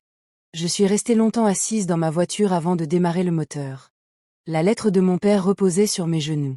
Ces mots résonnaient doucement dans ma tête. Astérisque. L'argent que tu contrôles maintenant n'est pas ce que je laisse de plus précieux. Astérisque. Ton indépendance est ton indépendance. Pendant des années, je n'ai jamais remis en question l'équilibre des pouvoirs au sein de mon mariage. Robert gagnait un salaire important. Robert gérait la majeure partie de nos finances. Il prenait la plupart des décisions importantes concernant les investissements et la planification à long terme. J'avais confiance en lui. Cette confiance m'avait paru naturelle à l'époque. À présent, je me demandais quelle part de ma vie j'avais, sans m'en rendre compte, confiée à quelqu'un d'autre. Soudain, mon téléphone vibra sur le siège passager. L'écran afficha un nom que je ne m'attendais pas à revoir si tôt, Robert. Un instant, j'ai songé à ignorer l'appel. Mais quelque chose en moi désirait entendre sa voix à nouveau. Peut-être pour comprendre qui il était devenu. Peut-être pour me rappeler que l'homme qui avait mis fin à notre mariage si facilement était toujours bien réel. J'ai répondu « Bonjour, Marie ». Son ton était presque désinvolte, comme si nous discutions d'une chose banale. Je voulais vérifier si vous aviez bien reçu les documents de mon avocat. J'ai jeté un coup d'œil au papier du divorce posé à côté de moi. Oui, ai-je répondu calmement. Je les ai reçus. Bien. Il y eut un bref silence. Je suppose que vous comprenez les termes. Je les ai lus. Ils sont justes, dit-il rapidement. Mon avocat a tout structuré aussi clairement que possible. Clairement. Encore ce mot. J'imaginais Robert, debout quelque part dans son nouvel appartement terrasse, certain que chaque détail de son plan avait fonctionné à merveille. Marie, dit-il quand je ne répondis pas tout de suite. Je suis là. Vous n'avez pas encore contacté d'avocat, n'est-ce pas? Sa question était teintée de curiosité, mais aussi d'autres choses. De calcul. Non, ai-je simplement répondu. Il y eut un autre silence. Franchement, Marie, reprit-il, cela ne ferait probablement que compliquer les choses. J'ai failli sourire. La confiance tranquille dans sa voix était indéniable. Robert était convaincu que je n'avais ni raison ni capacité de contester l'accord. Tu as toujours préféré la simplicité, a-t-il ajouté. Pendant des années, c'était l'une des façons dont il m'avait décrit. Simple, sans complications, facile à vivre.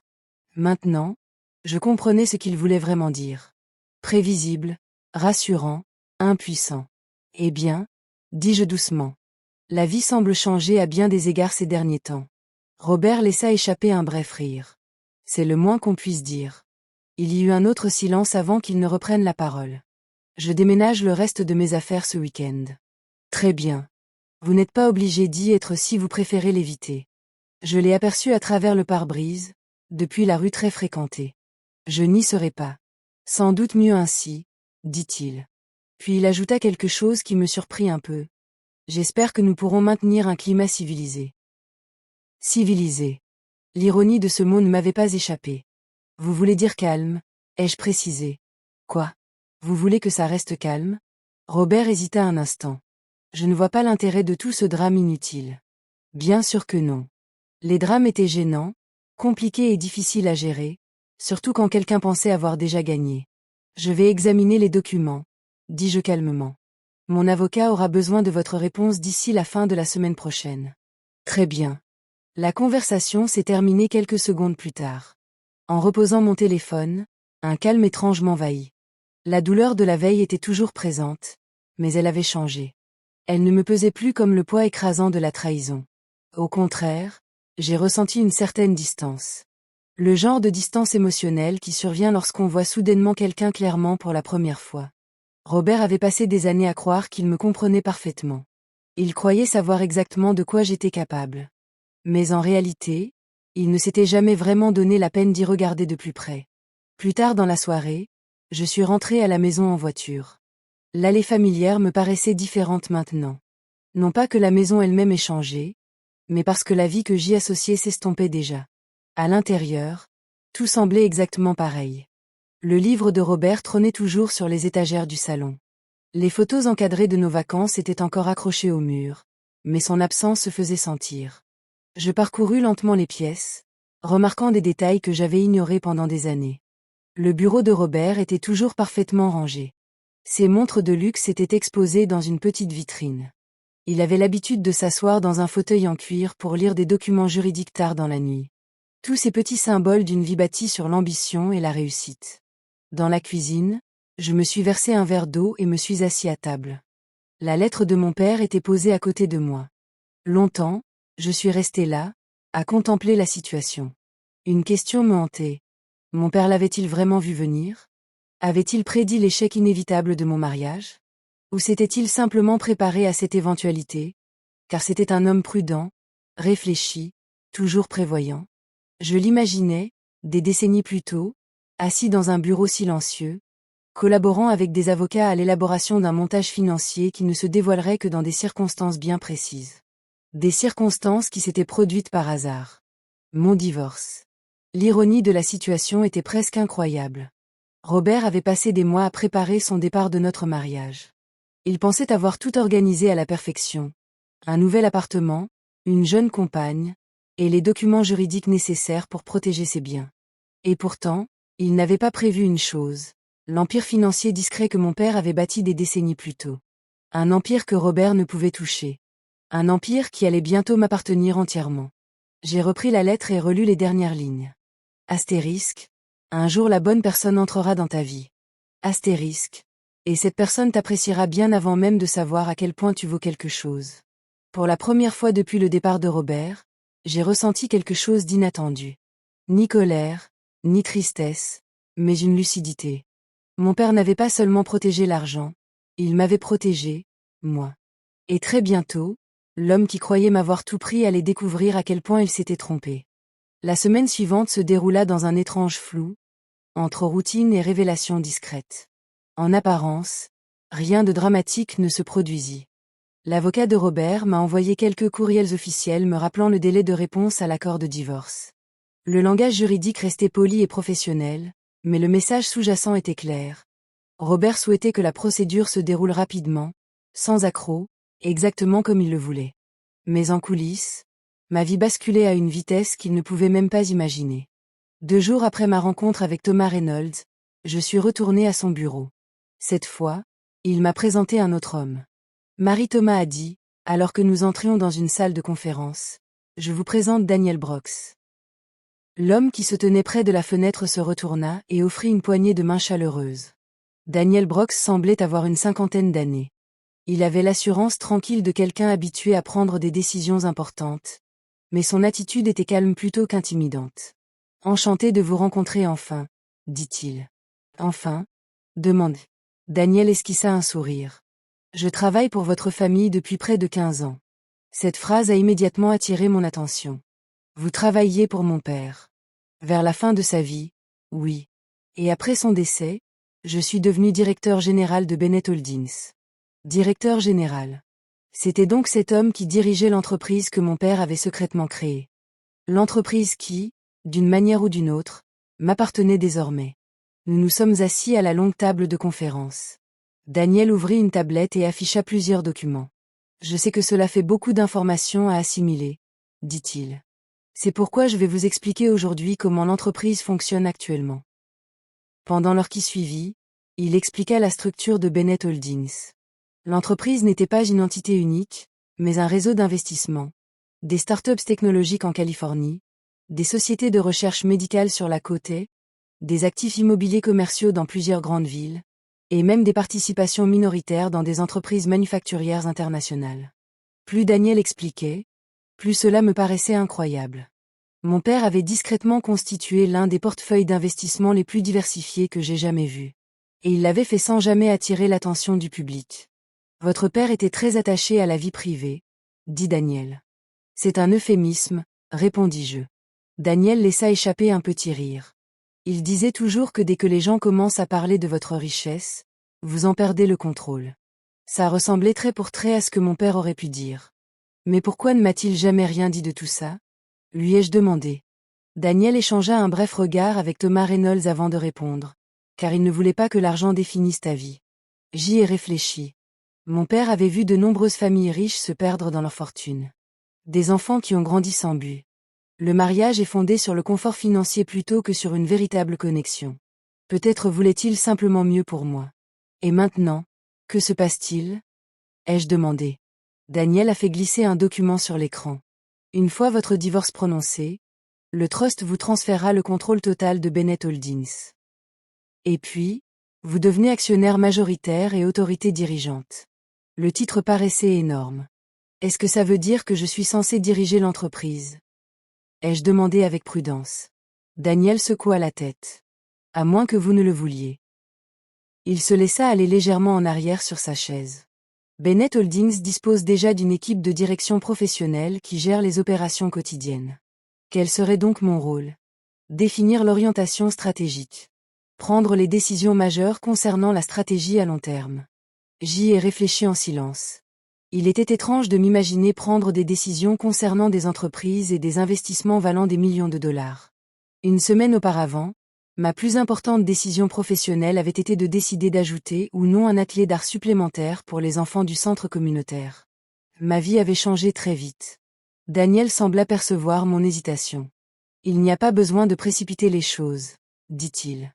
Ton père a organisé ça pour que tu puisses prendre les rênes progressivement. Thomas acquiesça. Le plus important pour l'instant, c'est de remplir les formalités légales. Le divorce, ai-je dit. Oui. J'ai pensé à Robert un instant. Il croyait encore que j'étais la même femme qu'il avait si facilement congédiée. La discrète professeure d'art, l'épouse docile, celle qui signait sans broncher n'importe quel document qu'il lui présentait. Il ignorait totalement que l'équilibre financier de notre situation avait déjà basculé. Robert n'est au courant de rien, ai-je dit. Non, a confirmé Thomas. Et légalement, il n'a pas besoin de le savoir. Daniel croisa les mains, pensif. Une fois le divorce prononcé, les biens seront transférés directement par le biais de la fiducie. Et Robert ne pourra pas s'y opposer. Thomas répondit à cette question avec une assurance tranquille. Non, un léger sentiment de calme m'envahit. Pour la première fois depuis que Robert avait annoncé son départ, je compris quelque chose d'important. Je n'avais pas besoin de me venger. Je n'avais rien à prouver. Il me suffisait de laisser les choses suivre leur cours. Plus tard dans l'après-midi, je suis passé rapidement à la maison pour récupérer quelques affaires avant que Robert ne vienne déménager le reste de ses biens. L'allée était vide à mon arrivée. À l'intérieur, le silence régnait. Plusieurs étagères de Robert étaient déjà vides. Le placard de notre chambre était à moitié vide. Les traces physiques de notre mariage disparaissaient peu à peu. Alors que je traversais le couloir, mon téléphone vibra de nouveau. Cette fois, c'était une notification de Laura. Elle m'avait envoyé un autre lien Instagram. J'ai hésité avant de l'ouvrir, mais la curiosité a été la plus forte. Le message venait encore de Chloé Carter. Sur la photo, elle et Robert étaient assis à la terrasse d'un restaurant avec vue sur l'océan. Elle souriait radieusement, un verre de champagne à la main. Robert semblait détendu, presque fier. La légende disait « Quand la vie vous donne le courage de choisir le bonheur, nouveau chapitre, astérisque ». Je suis resté un instant à contempler l'image. Il y a quelques jours à peine, ce message m'aurait bouleversé. À présent, il me semblait étrangement lointain, presque insignifiant. Robert croyait avoir troqué une vie ordinaire contre quelque chose de plus palpitant, de plus glamour, de plus ambitieux. Mais en réalité, il n'avait pas encore saisi l'ampleur de ce qu'il venait de quitter, et le plus étrange, c'était peut-être ceci. Je n'avais pas l'intention de lui dire, du moins pas encore, car parfois, les moments les plus marquants de la vie ne sont pas ceux où l'on se rebelle avec véhémence. Parfois, il faut simplement attendre et laisser la vérité se révéler. Très bientôt, Robert Johnson allait découvrir qu'il avait laissé derrière lui. 3 semaines plus tard, mon divorce avec Robert Johnson était prononcé. Tout s'est passé de la manière la plus banale qui soit. Pas de scène dramatique au tribunal, pas de discours enflammés, juste une audience discrète dans un modeste palais de justice de San Diego. Le juge a examiné les documents, posé quelques questions d'usage, puis a signé le jugement de divorce. 27 années de vie commune se sont achevées en moins de 20 minutes. L'audience terminée, Robert s'est levé sans même me regarder. Il arborait la même expression confiante que le jour où il m'avait remis les papiers du divorce. Pour lui, ce moment représentait une victoire. Il avait obtenu exactement ce qu'il voulait. Une séparation nette, une compagne plus jeune, un avenir qu'il croyait plus palpitant que la vie que nous avions construite ensemble. Pendant une fraction de seconde, nos regards se sont croisés dans la salle d'audience. Il n'y avait ni colère ni regret sur son visage, seulement une satisfaction tranquille. Il hocha légèrement la tête, comme pour accuser réception d'une négociation commerciale. Puis il se retourna et sortit. Je l'ai vu disparaître derrière les portes du tribunal. C'était étrange. Je m'attendais à ce que ce moment soit douloureux, mais j'ai ressenti quelque chose de complètement différent, du soulagement. Non pas parce que mon mariage s'était terminé, mais parce qu'un chapitre de ma vie qui ne m'appartenait plus venait enfin de se refermer. Thomas Reynolds m'attendait dans le couloir quand je suis sortie. Eh bien, dit-il doucement, c'est fini. Voilà, ai-je répété. Il a examiné mon visage attentivement. Comment vous sentez-vous? J'ai réfléchi à la question. Étonnamment calme. Thomas esquissa un sourire. C'est bon signe. Il m'a tendu un petit dossier. Ce sont des copies des documents judiciaires confirmant le jugement définitif. Je les ai acceptés. Est-ce que cela signifie la fiducie? Thomas acquiesça. Oui, pour la première fois, la réalité de ce qui allait se produire s'imposa véritablement à mon esprit. La structure financière de mon père, celle qu'il avait conçue des décennies auparavant, venait d'atteindre le moment qu'il avait prévu. Mon divorce avait déclenché la dernière condition. Alors, que va-t-il se passer maintenant? Ai-je demandé. Thomas a jeté un coup d'œil à sa montre. Eh bien, techniquement parlant, c'est déjà en cours, dit-il. Je fronçai légèrement les sourcils. Que voulez-vous dire? Thomas désigna les ascenseurs. Viens avec moi. Nous sommes descendus en silence jusqu'au parking. Une fois dans la voiture, Thomas a sorti son téléphone et a ouvert une application financière. Regarde ça, dit-il en me tendant l'écran. Au début, je ne comprenais pas ce que je voyais. Des rangées de chiffres, des noms de comptes, des institutions financières. Mon regard s'est alors posé sur le solde. Un instant, mon cerveau a refusé de l'assimiler. 2,48 milliards de dollars. J'ai cligné des yeux, puis j'ai regardé à nouveau. Le nombre n'avait pas changé. Et, ai-je murmuré. Oui, dit Thomas calmement, le Bennett Holdings Trust a officiellement transféré le contrôle. Le montant affiché à l'écran représentait la valeur consolidée des comptes d'investissement, désormais légalement rattachés à mon nom. 2 milliards de dollars, tout simplement. Pas de feu d'artifice, pas d'annonce spectaculaire. Juste une confirmation numérique discrète. J'ai ressenti une étrange vague d'incrédulité. C'est donc réel? Ai-je demandé. Absolument réel. Thomas a repris le téléphone et a fermé l'application. Au cours des prochaines semaines, plusieurs transitions officielles auront lieu.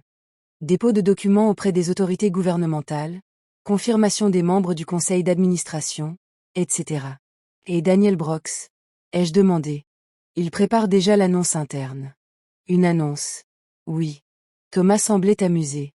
Après tout, l'entreprise a un nouveau propriétaire. Propriétaire? Ce mot me paraissait étrange. Il y a à peine un mois, je me demandais si je pourrais me permettre un bon avocat en droit du divorce. J'étais désormais officiellement à la tête d'une société d'investissement internationale. Le destin avait parfois des tours étranges. Plus tard dans l'après-midi, je suis retourné une dernière fois en voiture vers la maison. L'accord de divorce stipulait que je devais quitter les lieux sous 30 jours. Robert avait déjà pris des dispositions pour en devenir propriétaire. Cela semblait logique. Cette maison avait toujours été plus liée à son univers qu'au mien. En arrivant dans l'allée, j'ai remarqué quelque chose de nouveau. Un camion de livraison garé à proximité. 2 déménageurs transportaient des meubles à l'intérieur. J'ai d'abord cru que Robert était arrivé plus tôt pour déménager d'autres affaires. Mais en sortant de la voiture, j'ai vu quelque chose d'inattendu. Chloé Carter se tenait près de la porte d'entrée, donnant des instructions aux déménageurs. Elle était exactement comme sur ses photos Instagram. Coiffure impeccable, vêtements impeccables, assurance parfaite. Elle m'a aperçu en train de remonter l'allée et s'est figée un instant. Puis elle a esquissé un sourire gêné. Oh, bonjour. Sa voix avait le ton légèrement incertain de quelqu'un pris au dépourvu. Bonjour, dis-je poliment. Elle se redressa, visiblement mal à l'aise. Je ne savais pas que tu serais là aujourd'hui. Je prends juste quelques affaires, ai-je répondu. Chloé jeta un coup d'œil en arrière vers la maison. Robert a dit que, techniquement, l'endroit lui appartiendrait désormais. Oui, ai-je répondu calmement. Un bref silence s'ensuivit. Chloé, qui paraissait si sûre d'elle en ligne, semblait soudain très jeune en personne, presque nerveuse. Je sais que ça doit être gênant, dit-elle prudemment. Ça va aller. Elle scruta mon visage comme pour lire ma réaction. Je ne m'attendais pas à ce que les choses aillent si vite, ajouta-t-elle. Si vite. J'ai failli rire. Robert avait passé une année entière à se préparer pour ce moment. Rapide, n'était pas le mot que j'aurais employé. J'espère que tout se passera bien pour vous, dis-je poliment. Chloé sembla soulagée par le calme de ma réponse. Merci, dit-elle.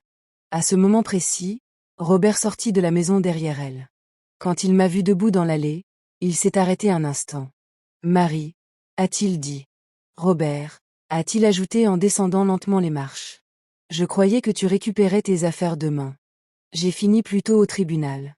Ses yeux brillèrent d'une légère curiosité. Ah oui, l'audience d'aujourd'hui. Oui. Comment ça s'est passé? C'est réglé, acquiesça Robert. Eh bien, c'est bien. Il y avait quelque chose de presque étrange dans le caractère si normal de la conversation. Comme deux connaissances discutant de formalités administratives courantes. J'espère que tout ira bien pour toi, dit-il. Exactement la même phrase que Chloé avait utilisée quelques minutes plus tôt. Merci, répondis-je. Un instant, Robert sembla sur le point d'ajouter quelque chose. Mais il se contenta d'un signe de tête et se retourna vers la maison. En entrant pour récupérer mes derniers cartons, je ne pus m'empêcher de remarquer une ironie discrète. Robert Johnson pensait avoir enfin trouvé sa nouvelle vie. Le Penthouse, la compagne influenceuse, la liberté qu'il avait imaginée depuis des mois. Il croyait que le divorce marquait le début d'un nouveau chapitre de sa vie. Ce qu'il ignorait, c'est que le jour même où il prononçait son divorce, la femme qu'il quittait devenait milliardaire.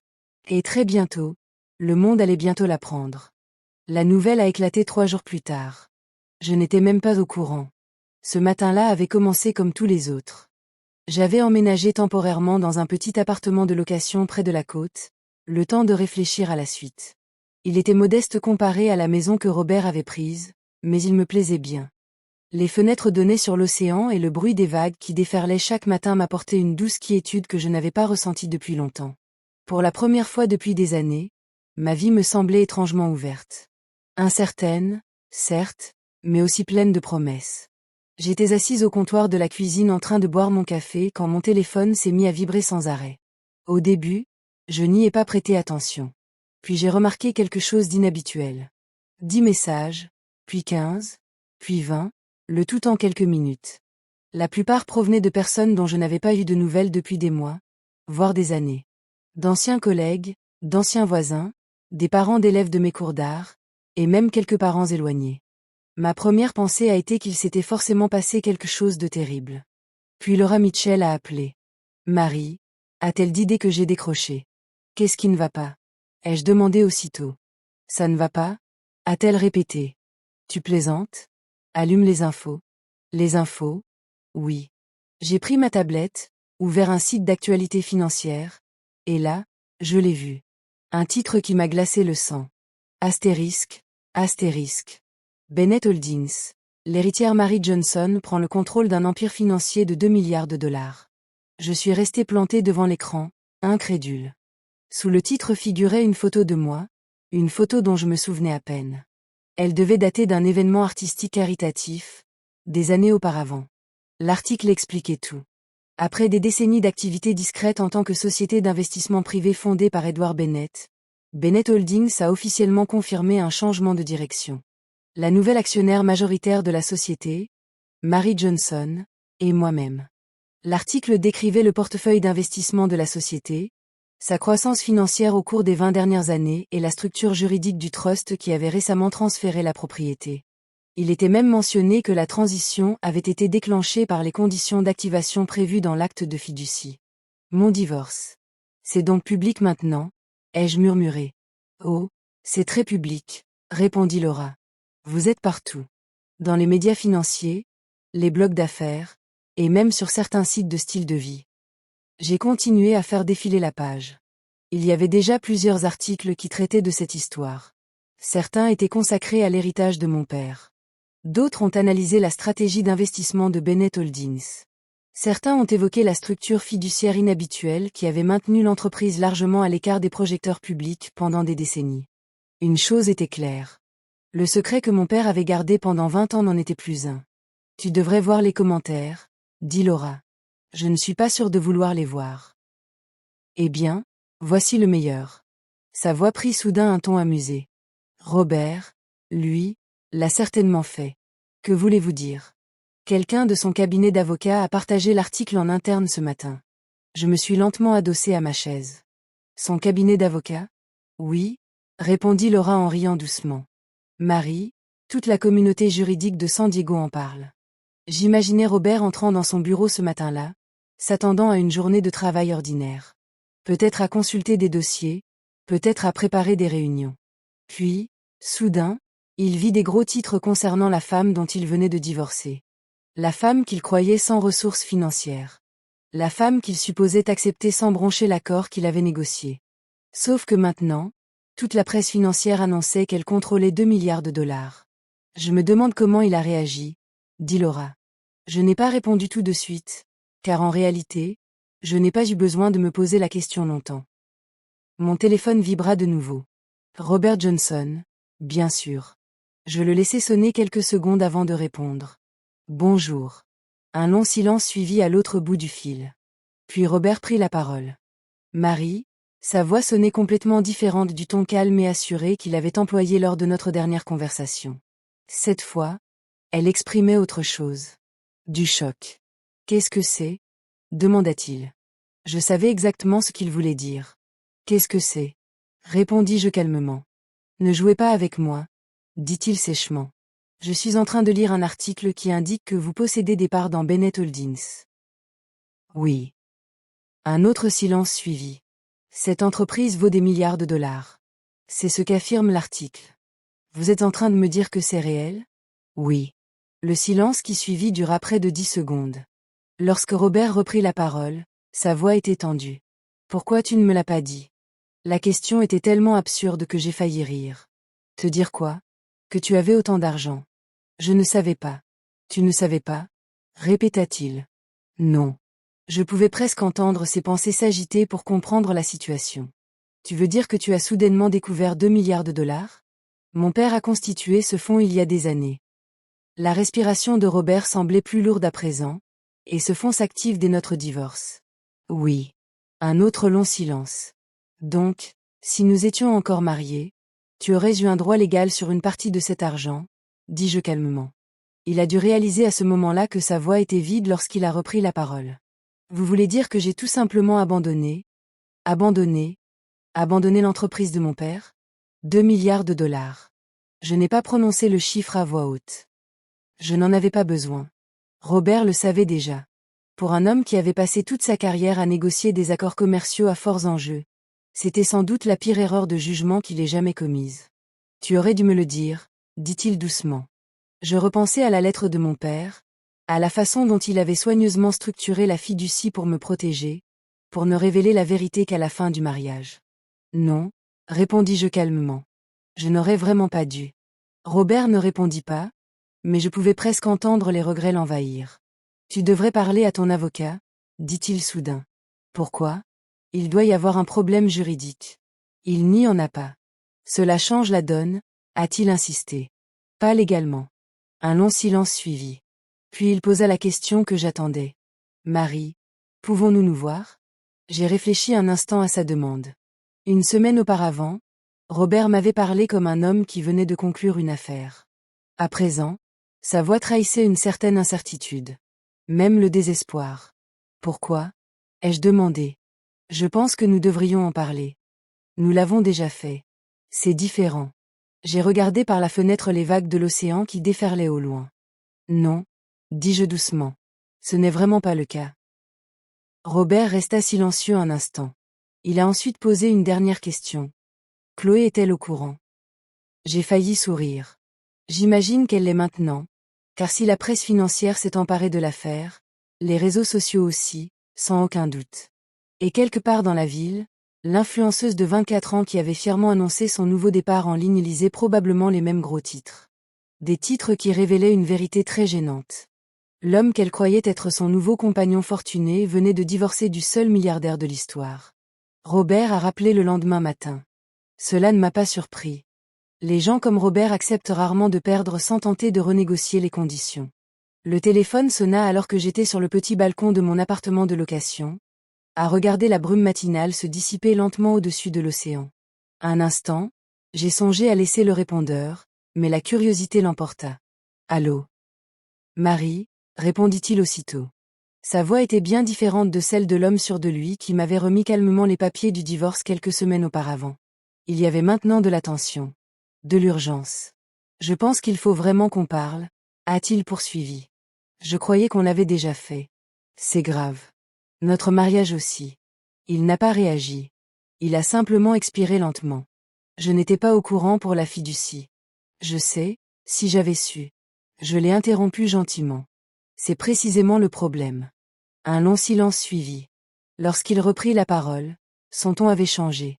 Moins exigeant, plus prudent. J'ai fait une erreur, a-t-il dit. Ces mots, prononcés par lui, semblaient presque étrangers. Robert Johnson n'était pas du genre à admettre facilement ses erreurs. Tout le monde fait des erreurs, ai-je répondu calmement. Celle-ci était de taille. Je n'ai rien dit, car il n'y avait rien à ajouter à cette déclaration. J'ai beaucoup réfléchi ces dernières semaines, a-t-il poursuivi. Et vous, oui. Et une autre pause. Je crois qu'on a précipité le divorce. J'ai failli éclater de rire. On a fait ça à la hâte. Les choses se sont enchaînées vite, a-t-il dit prudemment. Vous avez déposé les documents. Oui, mais... Et tu as passé 1 an à préparer ton départ. Il n'a pas contesté cela. Je dis juste ça, a-t-il poursuivi. Peut-être devrions-nous ralentir et tout réexaminer. Robert, oui. Le divorce est définitif. Je sais. Cela signifie qu'il n'y a rien à reconsidérer. Ce n'est pas tout à fait vrai. Maintenant, j'étais curieux. Que voulez-vous dire? J'ai parlé à mon avocat ce matin. Bien sûr qu'il l'avait fait. Et il pense qu'il pourrait y avoir des motifs légaux pour contester la structure des actifs. Je me suis appuyé contre la rambarde du balcon. Sur quoi se font-ils? Eh bien, si la fiducie existait pendant notre mariage, elle pourrait encore être considérée comme un bien matrimonial. J'ai failli sourire. Thomas Reynolds avait déjà prédit cet argument précis. Vous devriez reparler à votre avocat. Ai-je dit? Oui. Et il a dit que la fiducie avait été créée avant notre mariage. C'est exact. Et c'est juridiquement distinct. Oui. Nouvelle pause. Alors, je ne peux rien faire? Demanda-t-il doucement. Non. Pendant un instant, aucun de nous ne parla. Le silence était lourd de tout ce qui avait changé entre nous.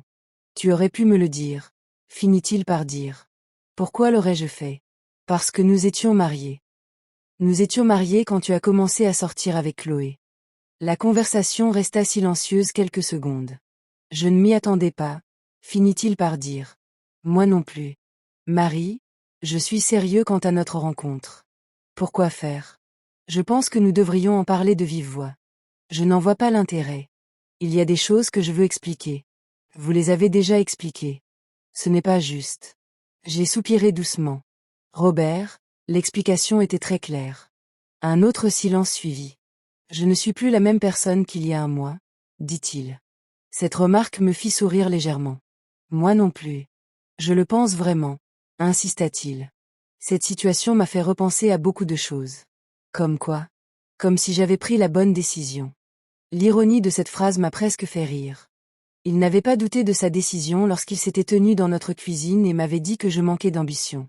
Il n'en avait pas douté non plus lorsqu'il avait publié des photos avec Chloé pour célébrer leur nouvelle vie. Mais maintenant qu'il était au courant pour les 2 milliards de dollars, sa décision lui paraissait soudain moins certaine. Robert, dis-je calmement, tu n'es pas parti pour une question d'argent. Non. Tu es parti parce que tu pensais que ta vie serait meilleure sans moi.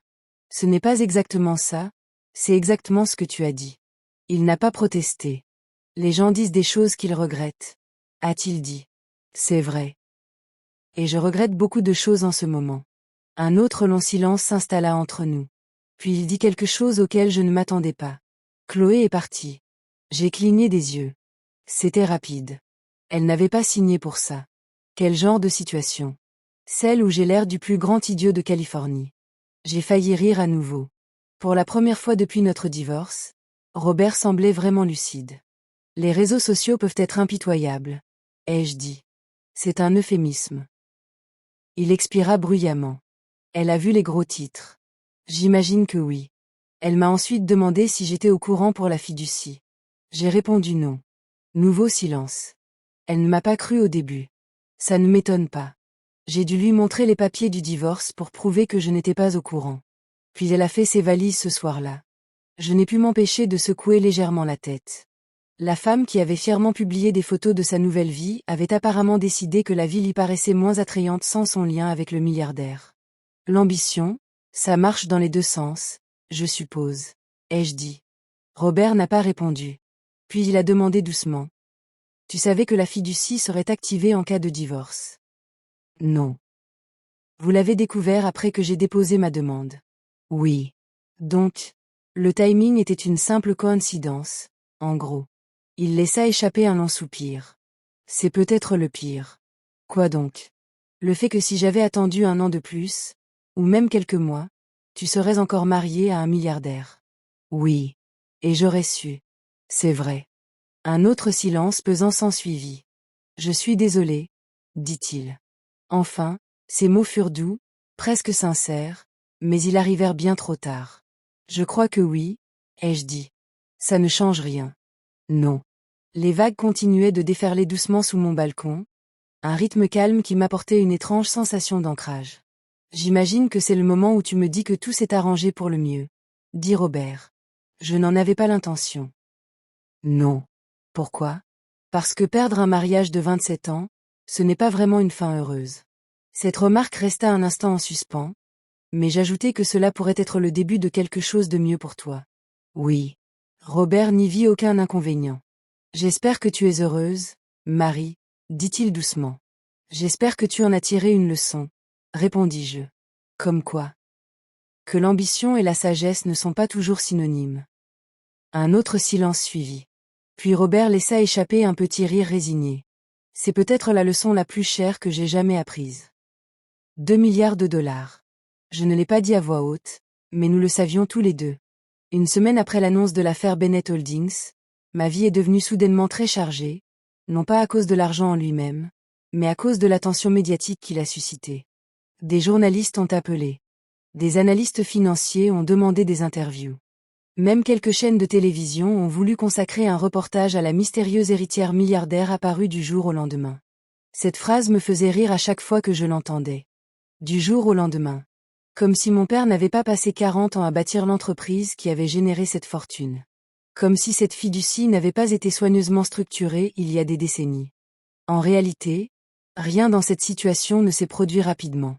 La seule chose qui a changé du jour au lendemain, c'est la prise de conscience du public. Daniel Brox m'a de nouveau accueilli ce lundi matin-là dans les bureaux de Bennett Holdings.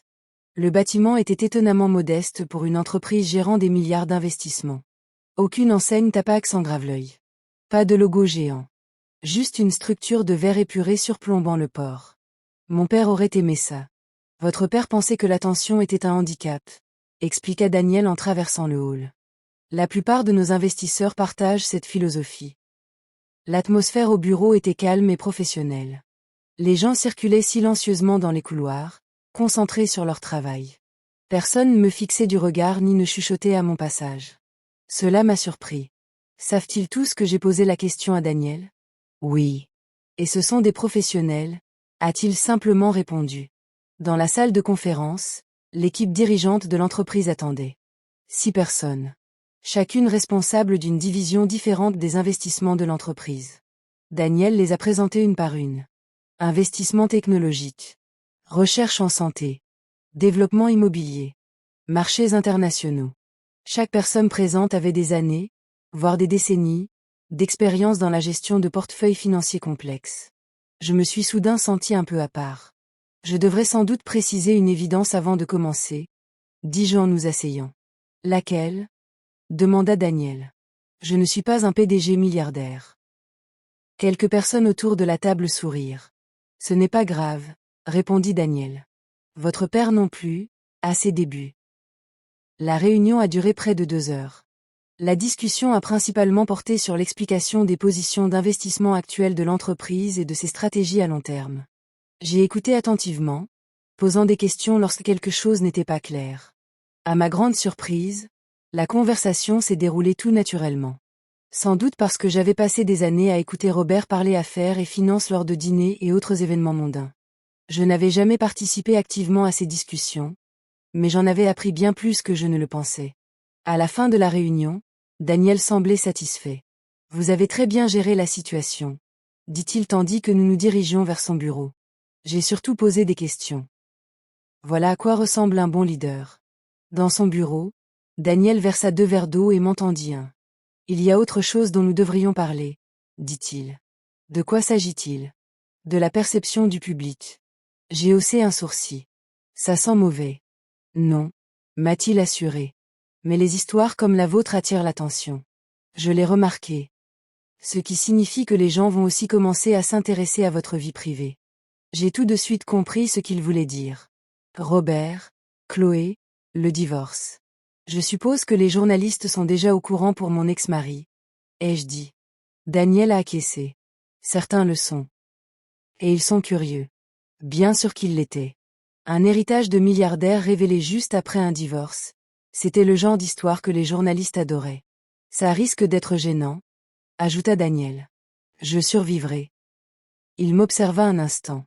Tu sembles étonnamment calme face à tout cela. J'y ai pensé. 1 mois plus tôt, toute cette attention m'aurait peut-être submergé. Mais après tout ce qui s'était passé, la situation semblait différente. Ce n'est pas vraiment une question d'argent, ai-je dit. Que voulez-vous dire ? Mon père a bâti quelque chose d'extraordinaire. J'ai jeté un coup d'œil autour du bureau. Je préfère me concentrer sur sa protection. Daniel hocha la tête, pensif. Je pense que ça lui aurait fait plaisir. Plus tard dans l'après-midi, je suis passé au petit atelier d'art où j'enseignais. La directrice du centre communautaire me manque. Delgado m'a accueilli avec une accolade dès mon entrée. Marie, dit-elle chaleureusement, je me demandais si nous nous reverrions un jour. Je ne pouvais pas rester loin de toi indéfiniment. Elle m'a regardé attentivement. Alors, c'est vrai ? J'ai esquissé un sourire. Quelle partie ? Les 2 milliards de dollars. C'est un peu plus compliqué que ça. Enfin, dit-elle en riant. Nous sommes tous très fiers de toi. Dans la classe, plusieurs de mes anciens élèves travaillaient à l'aquarelle. L'un d'eux m'a aperçu et a accouru vers moi. Mademoiselle Marie. Salut Ethan. Tu es célèbre maintenant ? Demanda-t-il avec enthousiasme. La question m'a fait rire. Je ne crois pas. Ma mère a dit que tu étais aux infos. Ça ne rend pas quelqu'un célèbre. Si, un peu, insista-t-il. Je me suis agenouillé près de son bureau. Qu'est-ce que tu peins aujourd'hui ? Une baleine. Il m'a fièrement montré la forme bleue éclatante sur sa feuille. Pendant l'heure qui a suivi, j'ai aidé les enfants à terminer leur peinture, à mélanger les couleurs, à corriger les petites erreurs, à les encourager quand leur dessin ne ressemblait pas exactement à ce qu'ils avaient imaginé. C'était exactement comme avant. Paisible. Sain. Normal. Et étrangement, cette normalité comptait plus que jamais pour moi. Lorsque j'ai finalement quitté le centre communautaire, mon téléphone a vibré de nouveau. Un SMS. D'un numéro inconnu. Je l'ai ouvert avec prudence. Astérisque, astérisque, Chloé Carter, astérisque, astérisque. Le message était court. Astérisque. Salut Marie. Je sais que vous vous attendiez probablement à recevoir mes nouvelles de la dernière personne que je suis, mais j'espérais que nous pourrions discuter. Je suis resté un instant figé devant l'écran. La jeune femme qui avait fièrement posé pour des photos avec mon mari quelques semaines auparavant me demandait maintenant de lui parler. La curiosité l'emporta encore. Je répondis, astérisque. À propos de quoi ? Astérisque. Sa réponse ne tarda pas. Astérisque, Robert, astérisque. Bien sûr. Un autre message est apparu quelques secondes plus tard. Astérisque. Il y a certaines choses que vous devriez probablement savoir. Je contemplais l'océan qui s'étendait devant moi, debout sur le parking. Le mois dernier avait déjà été riche en rebondissements. J'avais le pressentiment que cette conversation en révélerait un autre. Je n'ai pas répondu immédiatement au message de Chloé. Pendant quelques minutes, je suis resté planté là, sur le parking devant le centre communautaire, les yeux rivés sur mon téléphone. La situation me paraissait presque irréelle. Un mois plus tôt à peine, c'était Chloé Carter qui fêtait sa nouvelle vie avec mon mari sur les réseaux sociaux. Maintenant, elle voulait me parler de lui. La vie était parfois bien ironique. Finalement, la curiosité l'emporta. Astérisque. De quoi veux-tu parler? Astérisque. Ai-je tapé? Sa réponse est arrivée presque instantanément. Astérisque. On pourrait se retrouver quelque part? Je te promets que je ne cherche pas les ennuis. J'ai hésité. Tout mon esprit rationnel me disait que cette conversation n'était probablement pas nécessaire. Mon mariage avec Robert était terminé. Le divorce était prononcé. La relation que Chloé entretenait avec lui ne me regardait plus. Mais une autre partie de moi, peut-être celle qui avait accepté de rencontrer Thomas Reynolds quelques semaines auparavant, se sentait obligée d'écouter ce qu'elle avait à dire. Astérisque 1 heure, astérisque. Ai-je répondu. Il y a un café près du port. Sa réponse ne s'est pas fait attendre. Astérisque. Merci. Quand je suis arrivée au café, Chloé était déjà là. Sans l'éclairage soigneusement mis en scène et les filtres des réseaux sociaux, elle paraissait plus jeune que je ne l'imaginais. Presque nerveuse. Elle s'est levée quand je me suis approchée de la table. Salut, dit-elle maladroitement. Bonjour. Pendant un instant, aucun de nous deux ne sembla savoir comment entamer cette conversation. Finalement, elle désigna la chaise en face d'elle. Merci d'être venue. Je m'assis. Tu as dit qu'il y avait des choses que je devais savoir. Chloé hocha la tête en tordant nerveusement la manche de son pull. Je sais que tu me détestes probablement. Je ne t'ai pas. Cela la surprise. Ah bon? Non. Elle fronça légèrement les sourcils. Pourquoi pas? Parce que je ne pense pas que tu sois le vrai problème. Cette réponse sembla la prendre au dépourvu. Elle baissa les yeux sur la table un instant avant de reprendre la parole. J'ai rompu avec Robert. J'ai entendu dire. Il vous l'a dit. Non. Alors comment? Ce n'était pas difficile à deviner. Chloé laissa échapper un petit rire gêné. Ouais, je suppose que les gros titres n'ont pas aidé. La serveuse arriva brièvement pour prendre notre commande de boisson. Quand elle est partie, Chloé s'est légèrement penchée en avant.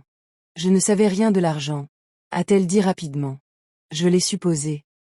Je le pense vraiment, a-t-elle insisté. Robert m'a dit que vous aviez un petit héritage de votre père, mais c'est tout. C'est ce que je croyais aussi. Elle a examiné mon visage attentivement. Alors, quand la nouvelle est tombée, c'est là que vous avez réalisé pour la première fois la valeur de l'entreprise. Oui. Chloé hocha lentement la tête. Ça a dû être choquant. Ça l'était. Elle prit une gorgée de son café avant de poursuivre. Robert a complètement craqué en lisant l'article. Je peux l'imaginer. Il a passé toute la nuit à appeler des avocats. Ça lui ressemble bien. Chloé hésita avant de poursuivre. Il pensait pouvoir faire annuler le divorce. Je n'ai pas pu m'empêcher d'esquisser un sourire. Ce n'est pas comme ça que ça marche, un divorce. C'est ce que son avocat lui a dit aussi. Elle marqua une pause. Marie Aziguet ne vous pas contacté pour défendre Robert. Alors pourquoi m'avez-vous contacté? Chloé prit une profonde inspiration. Parce que vous devriez savoir quelque chose sur ces derniers mois. Ma curiosité s'éveilla. Quoi donc? Elle me regarda droit dans les yeux. Robert ne t'a pas quitté pour moi. Je fronçai légèrement les sourcils. Que veux-tu dire? Il est parti parce qu'il pensait que tu n'avais rien. Ces mots restèrent silencieux entre nous. Je l'avais déjà compris, dis-je calmement. Chloé secoua la tête. Non. Enfin, il y croyait vraiment. Je ne suis pas sûre de comprendre la différence. Elle se laissa aller en arrière sur sa chaise. Depuis 1 an, Robert n'arrêtait pas de dire à quel point ta vie était frustrante. Ma vie. Il a dit que tu n'avais aucune ambition. Aucun intérêt pour le succès. Ça me rappelle quelque chose. Il m'a dit avoir passé des années à essayer de te pousser à faire quelque chose de plus ambitieux. J'ai failli rire. Robert ne m'avait jamais poussé à rien d'autre qu'à soutenir sa propre carrière. Et il pensait que te quitter prouverait quelque chose, poursuivit Chloé. Prouver quoi? Qu'il méritait mieux. Je contemplais le port par la fenêtre du café un instant. Les bateaux glissaient lentement sur l'eau. Des gens flânaient sur les quais, profitant du soleil de l'après-midi. À l'extérieur du café, la vie semblait calme et ordinaire. À l'intérieur, Chloé expliquait l'arrogance sournoise qui avait mis fin à mon mariage. Il pensait améliorer sa vie, dit-elle sans détour. Je le sais. Il se croyait aussi celui qui réussissait le mieux dans leur couple. Cette affirmation ne m'a pas du tout surpris. Pendant des années, l'identité de Robert s'était construite autour de ses réussites professionnelles, de son cabinet d'avocat, de ses clients et de sa réussite financière. À ses yeux, ces choses-là définissaient la valeur. Alors, quand les gros titres sont sortis, expliqua Chloé avec précaution, il a compris qu'il s'était trompé. Oui, hésita-t-elle. Mais ce n'est pas la seule raison pour laquelle je voulais te parler. Quoi d'autre? Chloé semblait de nouveau mal à l'aise. Robert a raconté quelque chose à des gens. De quel genre de choses s'agit-il? Il prétend que vous étiez au courant de la fiducie avant le divorce. J'ai froncé les sourcils. Ce n'est pas vrai. Je sais. Mais il essaie de convaincre les gens que tu l'as piégé. Cette accusation ne m'a pas mis en colère. Ça m'a tout simplement fatigué. C'est plus facile à croire pour lui, ai-je dit doucement. Plus facile que quoi? Qu'il admette son erreur. Chloé hocha lentement la tête. C'est ce que je pensais aussi. Elle fouilla dans son sac et en sortit son téléphone. Il y a autre chose que tu devrais voir. Elle a tourné l'écran vers moi. C'était une conversation par message. Plusieurs messages de Robert. Je les ai parcourus rapidement. Au premier abord, ils semblaient ordinaires. Mais alors j'ai remarqué quelque chose. Robert ne se contentait pas de se plaindre du divorce. Il tramait quelque chose. Nouvelle action en justice. Nouvelle tentative de contester la fiducie. Nouvelle tentative de prise de participation dans l'entreprise. Il pense pouvoir prouver que tu as dissimulé des biens, dit Chloé d'une voix calme. Je levai les yeux vers elle. Pourquoi me montres-tu ça? Elle hésita. Parce que j'ai réalisé quelque chose après que tout se soit passé. Quoi? Chloé haussa légèrement les épaules. J'ai réalisé que Robert ne se souciait pas vraiment de moi non plus. Ce n'était pas surprenant. Il ne se souciait que de gagner, poursuivit-elle. Et maintenant qu'il pense avoir perdu, il essaie de changer les règles. Je me suis adossée à ma chaise. Thomas Reynolds m'avait déjà prévenu que Robert pourrait tenter quelque chose de ce genre. Mais en avoir la confirmation avait tout de même un certain poids. Merci de me l'avoir dit, dis-je calmement. Chloé parut soulagée. Tu n'es pas en colère. Non. Ça ne vous surprend même pas. Pas vraiment. Elle secoua légèrement la tête. Tu gères ça beaucoup mieux que je ne l'aurais cru. J'avais un bon professeur. Votre père. Oui. Chloé m'a observé un instant. Tu sais, Robert a fait une énorme erreur. Laquelle? Il a cru que le pouvoir venait de l'argent. J'ai esquissé un sourire. Et qu'en penses-tu maintenant? Chloé réfléchit à la question. Je crois que le pouvoir vient de la connaissance de soi. Je me suis levée de table. C'est une bonne leçon. Alors que je me dirigeais vers la porte, Chloé m'a interpellée. Marie. Je me suis retournée. Je suis vraiment désolée. Je l'ai cru. Mais certaines excuses arrivent après que l'histoire a déjà pris de l'ampleur. Et mon histoire prenait déjà une tournure inattendue. L'avertissement de Chloé me hanta plus longtemps que prévu. Non pas par crainte des prochaines actions de Robert, mais parce qu'il confirmait une vérité essentielle concernant l'homme avec qui j'avais partagé près de 30 ans de vie commune. Robert Johnson ne connaissait pas l'échec. L'idée d'assumer la responsabilité de ses choix était tout simplement incompatible avec la vision du monde qu'il avait bâti autour du succès et du contrôle. Aussi, au lieu de réfléchir à ce qui s'était passé, il cherchait déjà un moyen de réécrire l'histoire. Le lendemain matin, j'ai appelé Thomas Reynolds. Je pense que Robert pourrait tenter de contester la fiducie, ai-je dit. Thomas n'a pas paru surpris. Oui, je m'y attendais. Vous aussi. Les hommes comme Robert partent souvent du principe que toute situation est négociable. Et celui-ci? Non. Son calme et son assurance étaient rassurants. La confiance s'est instaurée bien avant votre mariage, poursuivit-il.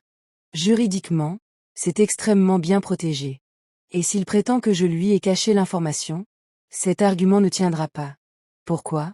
Parce que vous-même, vous n'aviez pas connaissance de ses actifs. C'était vrai. Mon père s'en était assuré. Tout le système avait été conçu de telle sorte que personne, moi y compris, ne puisse avoir accès à l'ensemble des informations tant que la fiducie n'était pas activée. Votre père comprenait très bien les gens, ajouta Thomas. Oui, répondis-je doucement. Il comprenait aussi les avocats. Ça m'a fait sourire légèrement. Robert va gaspiller beaucoup d'argent à essayer de contester quelque chose qu'il ne peut pas changer, a dit Thomas. Je m'en doutais. S'il dépose une plainte officielle, nous nous en occuperons. J'ai terminé l'appel plus détendu. Mais la situation m'a tout de même amené à réfléchir à quelque chose de plus profond. Robert ne se battait pas seulement pour l'argent. Il se battait pour son identité. Pendant des années, il avait bâti son estime de soi sur le fait d'être le partenaire le plus prospère de notre mariage. Celui qui avait une carrière brillante. Celui qui maîtrisait la finance. Celui qui comprenait les rouages du monde. La vérité avait désormais bouleversé cette conviction. Et des gens comme Robert encaissent rarement ce genre de retournement de situation avec élégance. Quelques jours plus tard, Daniel Brox m'invita à visiter l'un des projets d'investissement de Bennett Holdings. C'était un centre de recherche médicale situé juste à l'extérieur de San Diego. C'est l'un des investissements préférés de votre père, expliqua Daniel tandis que nous visitions le bâtiment. Qu'est-ce qui le rend si particulier? Il développe des technologies de dépistage précoce des maladies neurologiques. J'observais les scientifiques travailler à l'intérieur du laboratoire. Des chercheurs en blouse blanche se déplaçaient avec précaution entre les appareils analysant les échantillons et les écrans de données. Votre père croyait fermement qu'il fallait investir dans des choses qui améliorent réellement la vie des gens, poursuivit Daniel. Ça lui ressemble bien. Certains investisseurs ne s'intéressent qu'au profit et à Bennett Holdings. Nous privilégions l'impact. Plus j'en apprenais sur l'entreprise, plus je comprenais la philosophie qui sous-tendait les décisions de mon père. Il n'avait pas bâti Bennett Holdings comme un symbole de richesse, mais comme un outil. Un moyen de soutenir des idées, des recherches et des projets qui, autrement, auraient du mal à trouver des financements. Debout dans ce centre de recherche, j'ai soudain ressenti quelque chose d'inattendu, un sentiment d'utilité. Pendant des années, mon travail d'enseignante d'art m'a donné un sens à ma vie. Aider les enfants à découvrir leur créativité. Les encourager à s'exprimer. Soudain, mon père m'offrit une opportunité d'un tout autre ordre. Celle de soutenir des idées susceptibles de transformer des vies à une échelle bien plus vaste. Daniel sembla remarquer le changement dans mon expression. Tu penses à quelque chose, dit-il. Oui. À quoi? Je crois que je comprends enfin pourquoi mon père a tout organisé ainsi. Daniel sourit. Dites-moi. Il voulait s'assurer que l'entreprise reste entre les mains de quelqu'un qui partageait ses valeurs. Et tu le fais. Je commence à le faire aussi. Daniel acquiesça. Je me doutais bien que tu le ferais. Plus tard dans la soirée, je suis rentré chez moi et j'ai consulté mes messages. Il y avait plusieurs nouveaux courriels. 2 demandes d'interview de journalistes. Une d'une organisation caritative se renseignant sur d'éventuels partenariats. Et une d'un cabinet d'avocats inconnus. J'ai ouvert le dernier message. Il était bref. Astérisque, astérisque. Mention légale. Astérisque, astérisque. Astérisque, astérisque. Madame Johnson. Astérisque, astérisque. Astérisque, astérisque. Notre client, Robert Johnson, s'apprête à déposer une requête concernant la divulgation financière liée à votre récente procédure de divorce. Nous souhaiterions avoir l'occasion d'en discuter avec vous avant le dépôt officiel des documents. J'ai dévisagé le message un instant. Chloé avait donc raison. Robert cherchait déjà à envenimer la situation. J'ai transféré le courriel à Thomas Reynolds sans répondre. Sa réponse est arrivée 15 minutes plus tard, avec des astérisques. Ne vous inquiétez pas, c'est exactement ce à quoi nous nous attendions. Point astérisque, astérisque. C'est tout ce qu'il a écrit. Pas de panique, pas d'urgence, juste une confiance tranquille. J'ai fermé l'ordinateur portable et je suis sorti sur le balcon. Le soleil se couchait à nouveau sur l'océan, teintant le ciel de nuances orangées et dorées. Il y a un mois, j'avais l'impression que ma vie s'écroulait. J'avais l'impression que mon activité prenait une ampleur insoupçonnée. Non pas grâce à l'argent, mais grâce à ce qu'il me permettait de faire. Mon téléphone vibra de nouveau. Un autre message, cette fois de Laura. Astérisque, astérisque, astérisque. As-tu vu les nouvelles concernant Robert? Astérisque, astérisque, astérisque. J'ai froncé les sourcils et ouvert le lien qu'elle m'avait envoyé. C'était un court article d'un site web juridique. Astérisque, astérisque, astérisque. L'avocat d'affaires Robert Johnson fait l'objet d'une enquête interne suite à des soupçons de conflit d'intérêts. Apparemment, ces tentatives agressives pour contester le trust ont engendré des complications avec certains clients de son cabinet, également liées à des sociétés d'investissement travaillant avec Bennett Holdings. La situation n'était pas catastrophique, mais elle était loin d'être idéale. Dans le métier de Robert, la réputation comptait, et justement, la sienne était mise à rude épreuve. J'ai refermé l'article lentement. L'histoire se déroulait exactement comme mon père l'avait sans doute prévu. non par vengeance, non par confrontation, mais simplement par les conséquences silencieuses des choix de chacun. Robert avait choisi l'ambition plutôt que la loyauté. Il avait choisi l'aventure plutôt que la stabilité. Il avait choisi ce qu'il croyait être la meilleure opportunité, et il découvrait à présent que l'opportunité qu'il avait laissée passer était une opportunité qu'il ne pourrait jamais retrouver. Tandis que je contemplais le coucher du soleil, une chose surprenante m'est apparue. Je ne ressentais plus de colère envers lui. J'éprouvais plutôt une forme d'acceptation, car parfois, la plus grande justice de la vie est celle qui se révèle la plus discrète. Parfois, c'est simplement le moment où la vérité devient impossible à ignorer. Environ 2 semaines après l'envoi du courriel d'avertissement des avocats de Robert, je l'ai revu. Non pas dans une salle d'audience, ni lors d'une confrontation dramatique, mais dans l'endroit le plus banal qui soit, un supermarché. C'était un samedi matin, et je m'étais arrêté dans une petite épicerie près du port pour acheter quelques provisions pour le week-end. Le magasin était calme, seulement troublé par le doux bourdonnement des réfrigérateurs et les conversations occasionnelles des clients qui circulaient dans les rayons. J'allais prendre une brique de lait d'amande quand j'ai entendu une voix familière derrière moi. Marie. Un instant, j'ai cru rêver. Puis je me suis retournée. Robert Johnson se tenait au bout de l'allée. Il avait changé. Pas radicalement, mais suffisamment pour que je le remarque immédiatement. Il n'avait plus son costume. Il portait une simple chemise et un jean. Ses cheveux étaient un peu plus ébouriffés que dans mon souvenir, et il avait de légères cernes. L'avocat d'affaires sûr de lui que je connaissais depuis près de 30 ans paraissait soudain fatigué. « Bonjour Robert », dis-je calmement. Pendant quelques secondes, il ne dit rien. Il se contenta d'observer mon visage. « Je ne m'attendais pas à vous voir ici », dit-il finalement. « C'est une épicerie, répondis-je. Les gens viennent généralement ici pour faire leurs courses. » Il esquissa un petit sourire gêné. « Oui, je suppose que oui. » L'atmosphère était étrange. Pas de tension, juste une impression d'étrangeté. Comme 2 personnes qui ont partagé une vie, mais qui appartiennent désormais à des mondes complètement différents. « Comment vas-tu » demanda-t-il. « Occupé. » Je peux l'imaginer. Il changea légèrement de position, jetant un coup d'œil dans l'allée comme pour s'assurer que personne ne l'écoutait. « J'ai vu les articles sur le centre de recherche que vous financez, » dit-il. « Ah. Détection des maladies neurologiques ? Oui. C'est impressionnant. Merci. » Il hocha lentement la tête. « On dirait bien que c'est quelque chose qui aurait tenu à cœur à ton père. » Oui, dis-je doucement. C'est vrai. Pendant un instant, nous sommes restés silencieux. Puis Robert a soupiré. Je suppose que c'est le moment de t'avouer que je me suis trompé. J'ai haussé un sourcil. C'est nouveau. Il a laissé échapper un petit rire. Apparemment, le divorce peut être très instructif. J'en suis convaincu. Il s'appuya contre le chariot à côté de lui.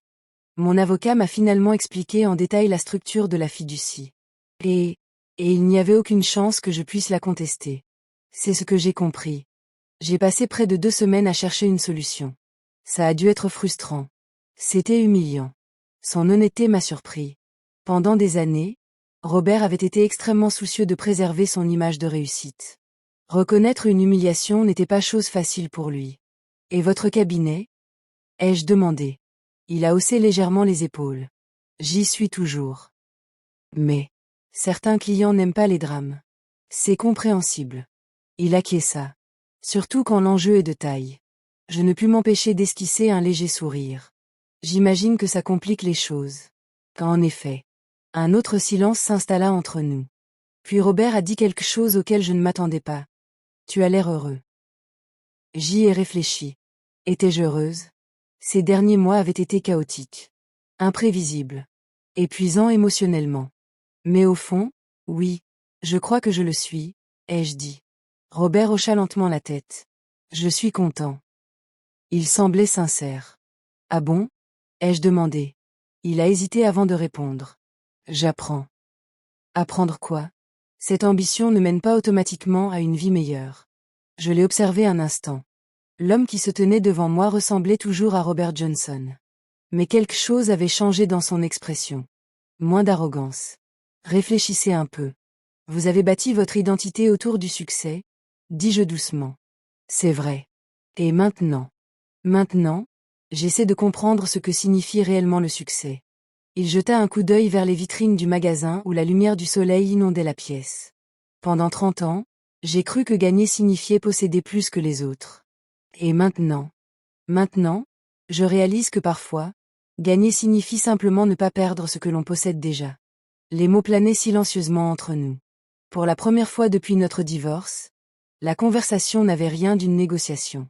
Elle était sincère. Je suis désolé de la façon dont les choses se sont terminées, dit-il après un moment. Je sais. Je le pense vraiment.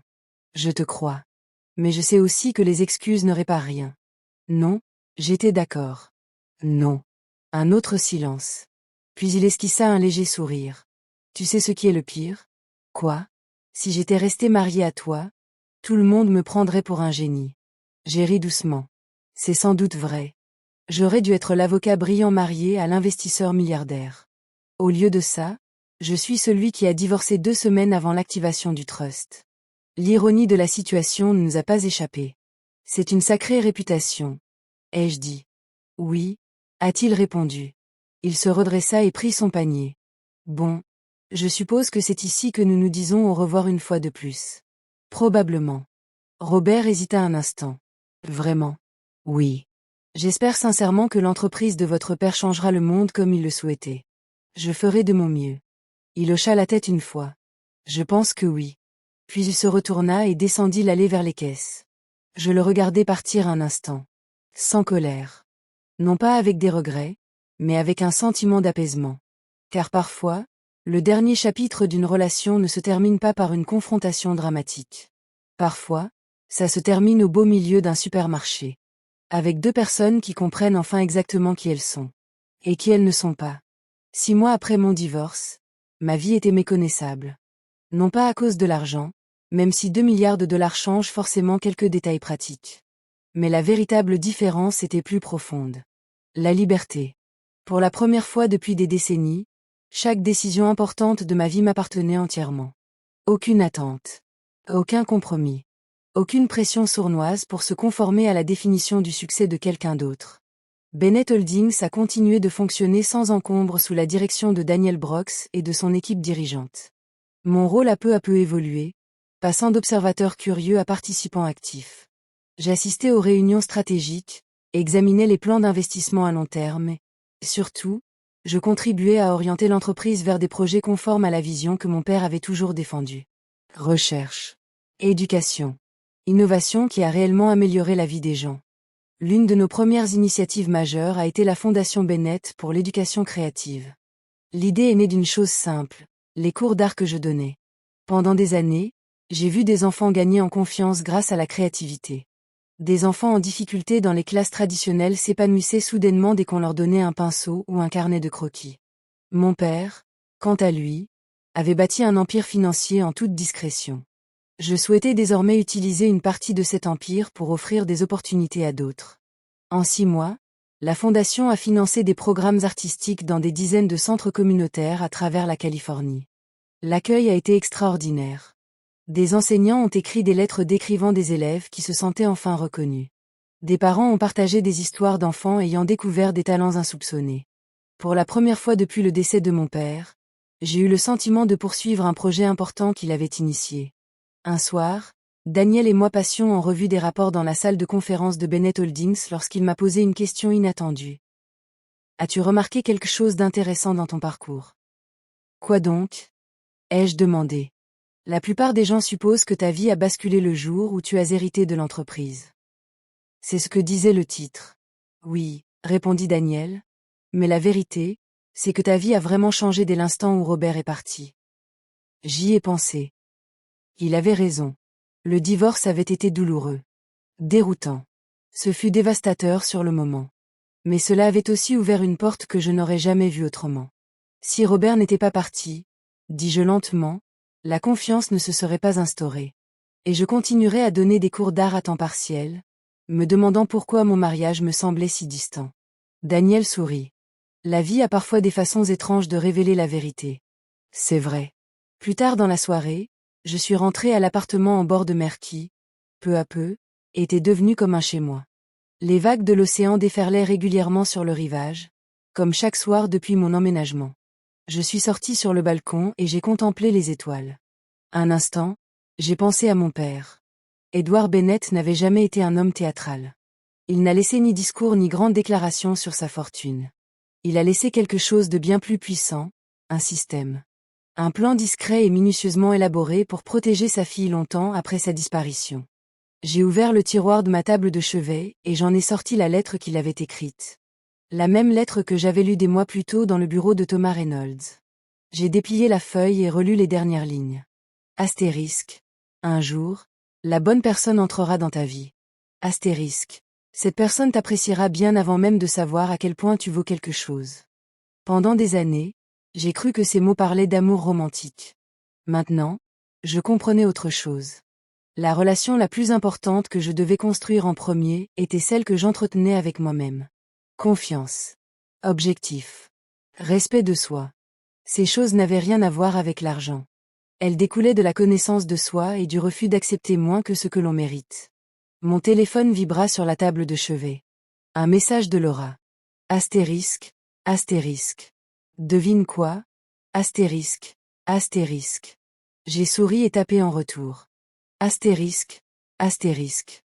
Et maintenant? Astérisque, astérisque. Sa réponse ne s'est pas fait attendre. Astérisque, astérisque. Les enfants du centre communautaire viennent d'envoyer des photos de leurs projets artistiques. Ils vont donner ton nom à la nouvelle salle de classe. Point. Astérisque, astérisque. J'ai ri doucement. Cela comptait plus pour moi que n'importe quel titre d'actualité financière. J'ai de nouveau regardé l'océan. 6 mois plus tôt, j'avais le sentiment que ma vie s'écroulait. Mon mari m'avait quitté. Mon mariage était terminé. L'avenir semblait incertain. Mais parfois, la fin d'une vie n'est que le début d'une autre. Robert Johnson croyait quitter une femme ordinaire. Ce qu'il ignorait, c'est que la femme qu'il laissait derrière lui était sur le point de redécouvrir tout son potentiel. Non pas parce qu'elle était devenue riche du jour au lendemain, mais parce qu'elle était enfin libre. Et au final, cette liberté s'est avérée être le plus beau cadeau que mon père m'ait jamais fait. La vie a parfois des façons étranges de révéler la vérité sur les gens. Parfois, cela se fait lentement, au fil des années. Et parfois, cela se produit d'un seul coup, en un instant, lorsque tout bascule. Quand mon mari m'a quitté pour une femme de 30 ans ma cadette, j'ai cru avoir tout perdu. 27 ans de mariage, une vie que je croyais stable, un avenir que je pensais assuré. Mais j'ai fini par découvrir une leçon que beaucoup apprennent trop tard. Ceux qui vous quittent sont souvent ceux qui n'étaient pas destinés à rester. Et les pertes qui semblent dévastatrices sur le moment peuvent parfois devenir les événements mêmes qui vous libèrent. L'argent peut changer les circonstances, mais il ne change pas le caractère. De l'avidité à l'ambition, en passant par la loyauté et l'intégrité, ces qualités étaient déjà présentes chez chacun des protagonistes de cette histoire bien avant que les gros titres ne fassent la une. Robert n'est pas devenu avide lorsque l'argent a été mis au jour. Il a simplement révélé qu'il avait toujours été. Et je ne suis pas devenu fort parce que j'ai hérité d'une entreprise. Je suis devenu fort parce que j'ai enfin compris ma propre valeur. J'aimerais vous poser une question. Si vous découvriez demain que la personne que vous aimez ne vous a apprécié que pour ce qu'elle pensait que vous n'aviez pas, que feriez-vous? Vous battriez-vous pour lui prouver votre valeur? Ou prendriez-vous vos distances pour construire une vie qui vous le prouve à vous-même? Dites-le moi dans les commentaires. Je lis vos histoires chaque jour et elles me rappellent combien de personnes à travers le monde traversent des épreuves dont on parle rarement. Et si cette histoire vous a touché, si elle vous a rappelé que votre valeur ne dépend pas de l'opinion d'autrui, prenez un instant pour aimer la vidéo et vous abonner. Car parfois, les histoires les plus marquantes sont celles qui nous le rappellent. Nous sommes plus forts que nous ne l'avons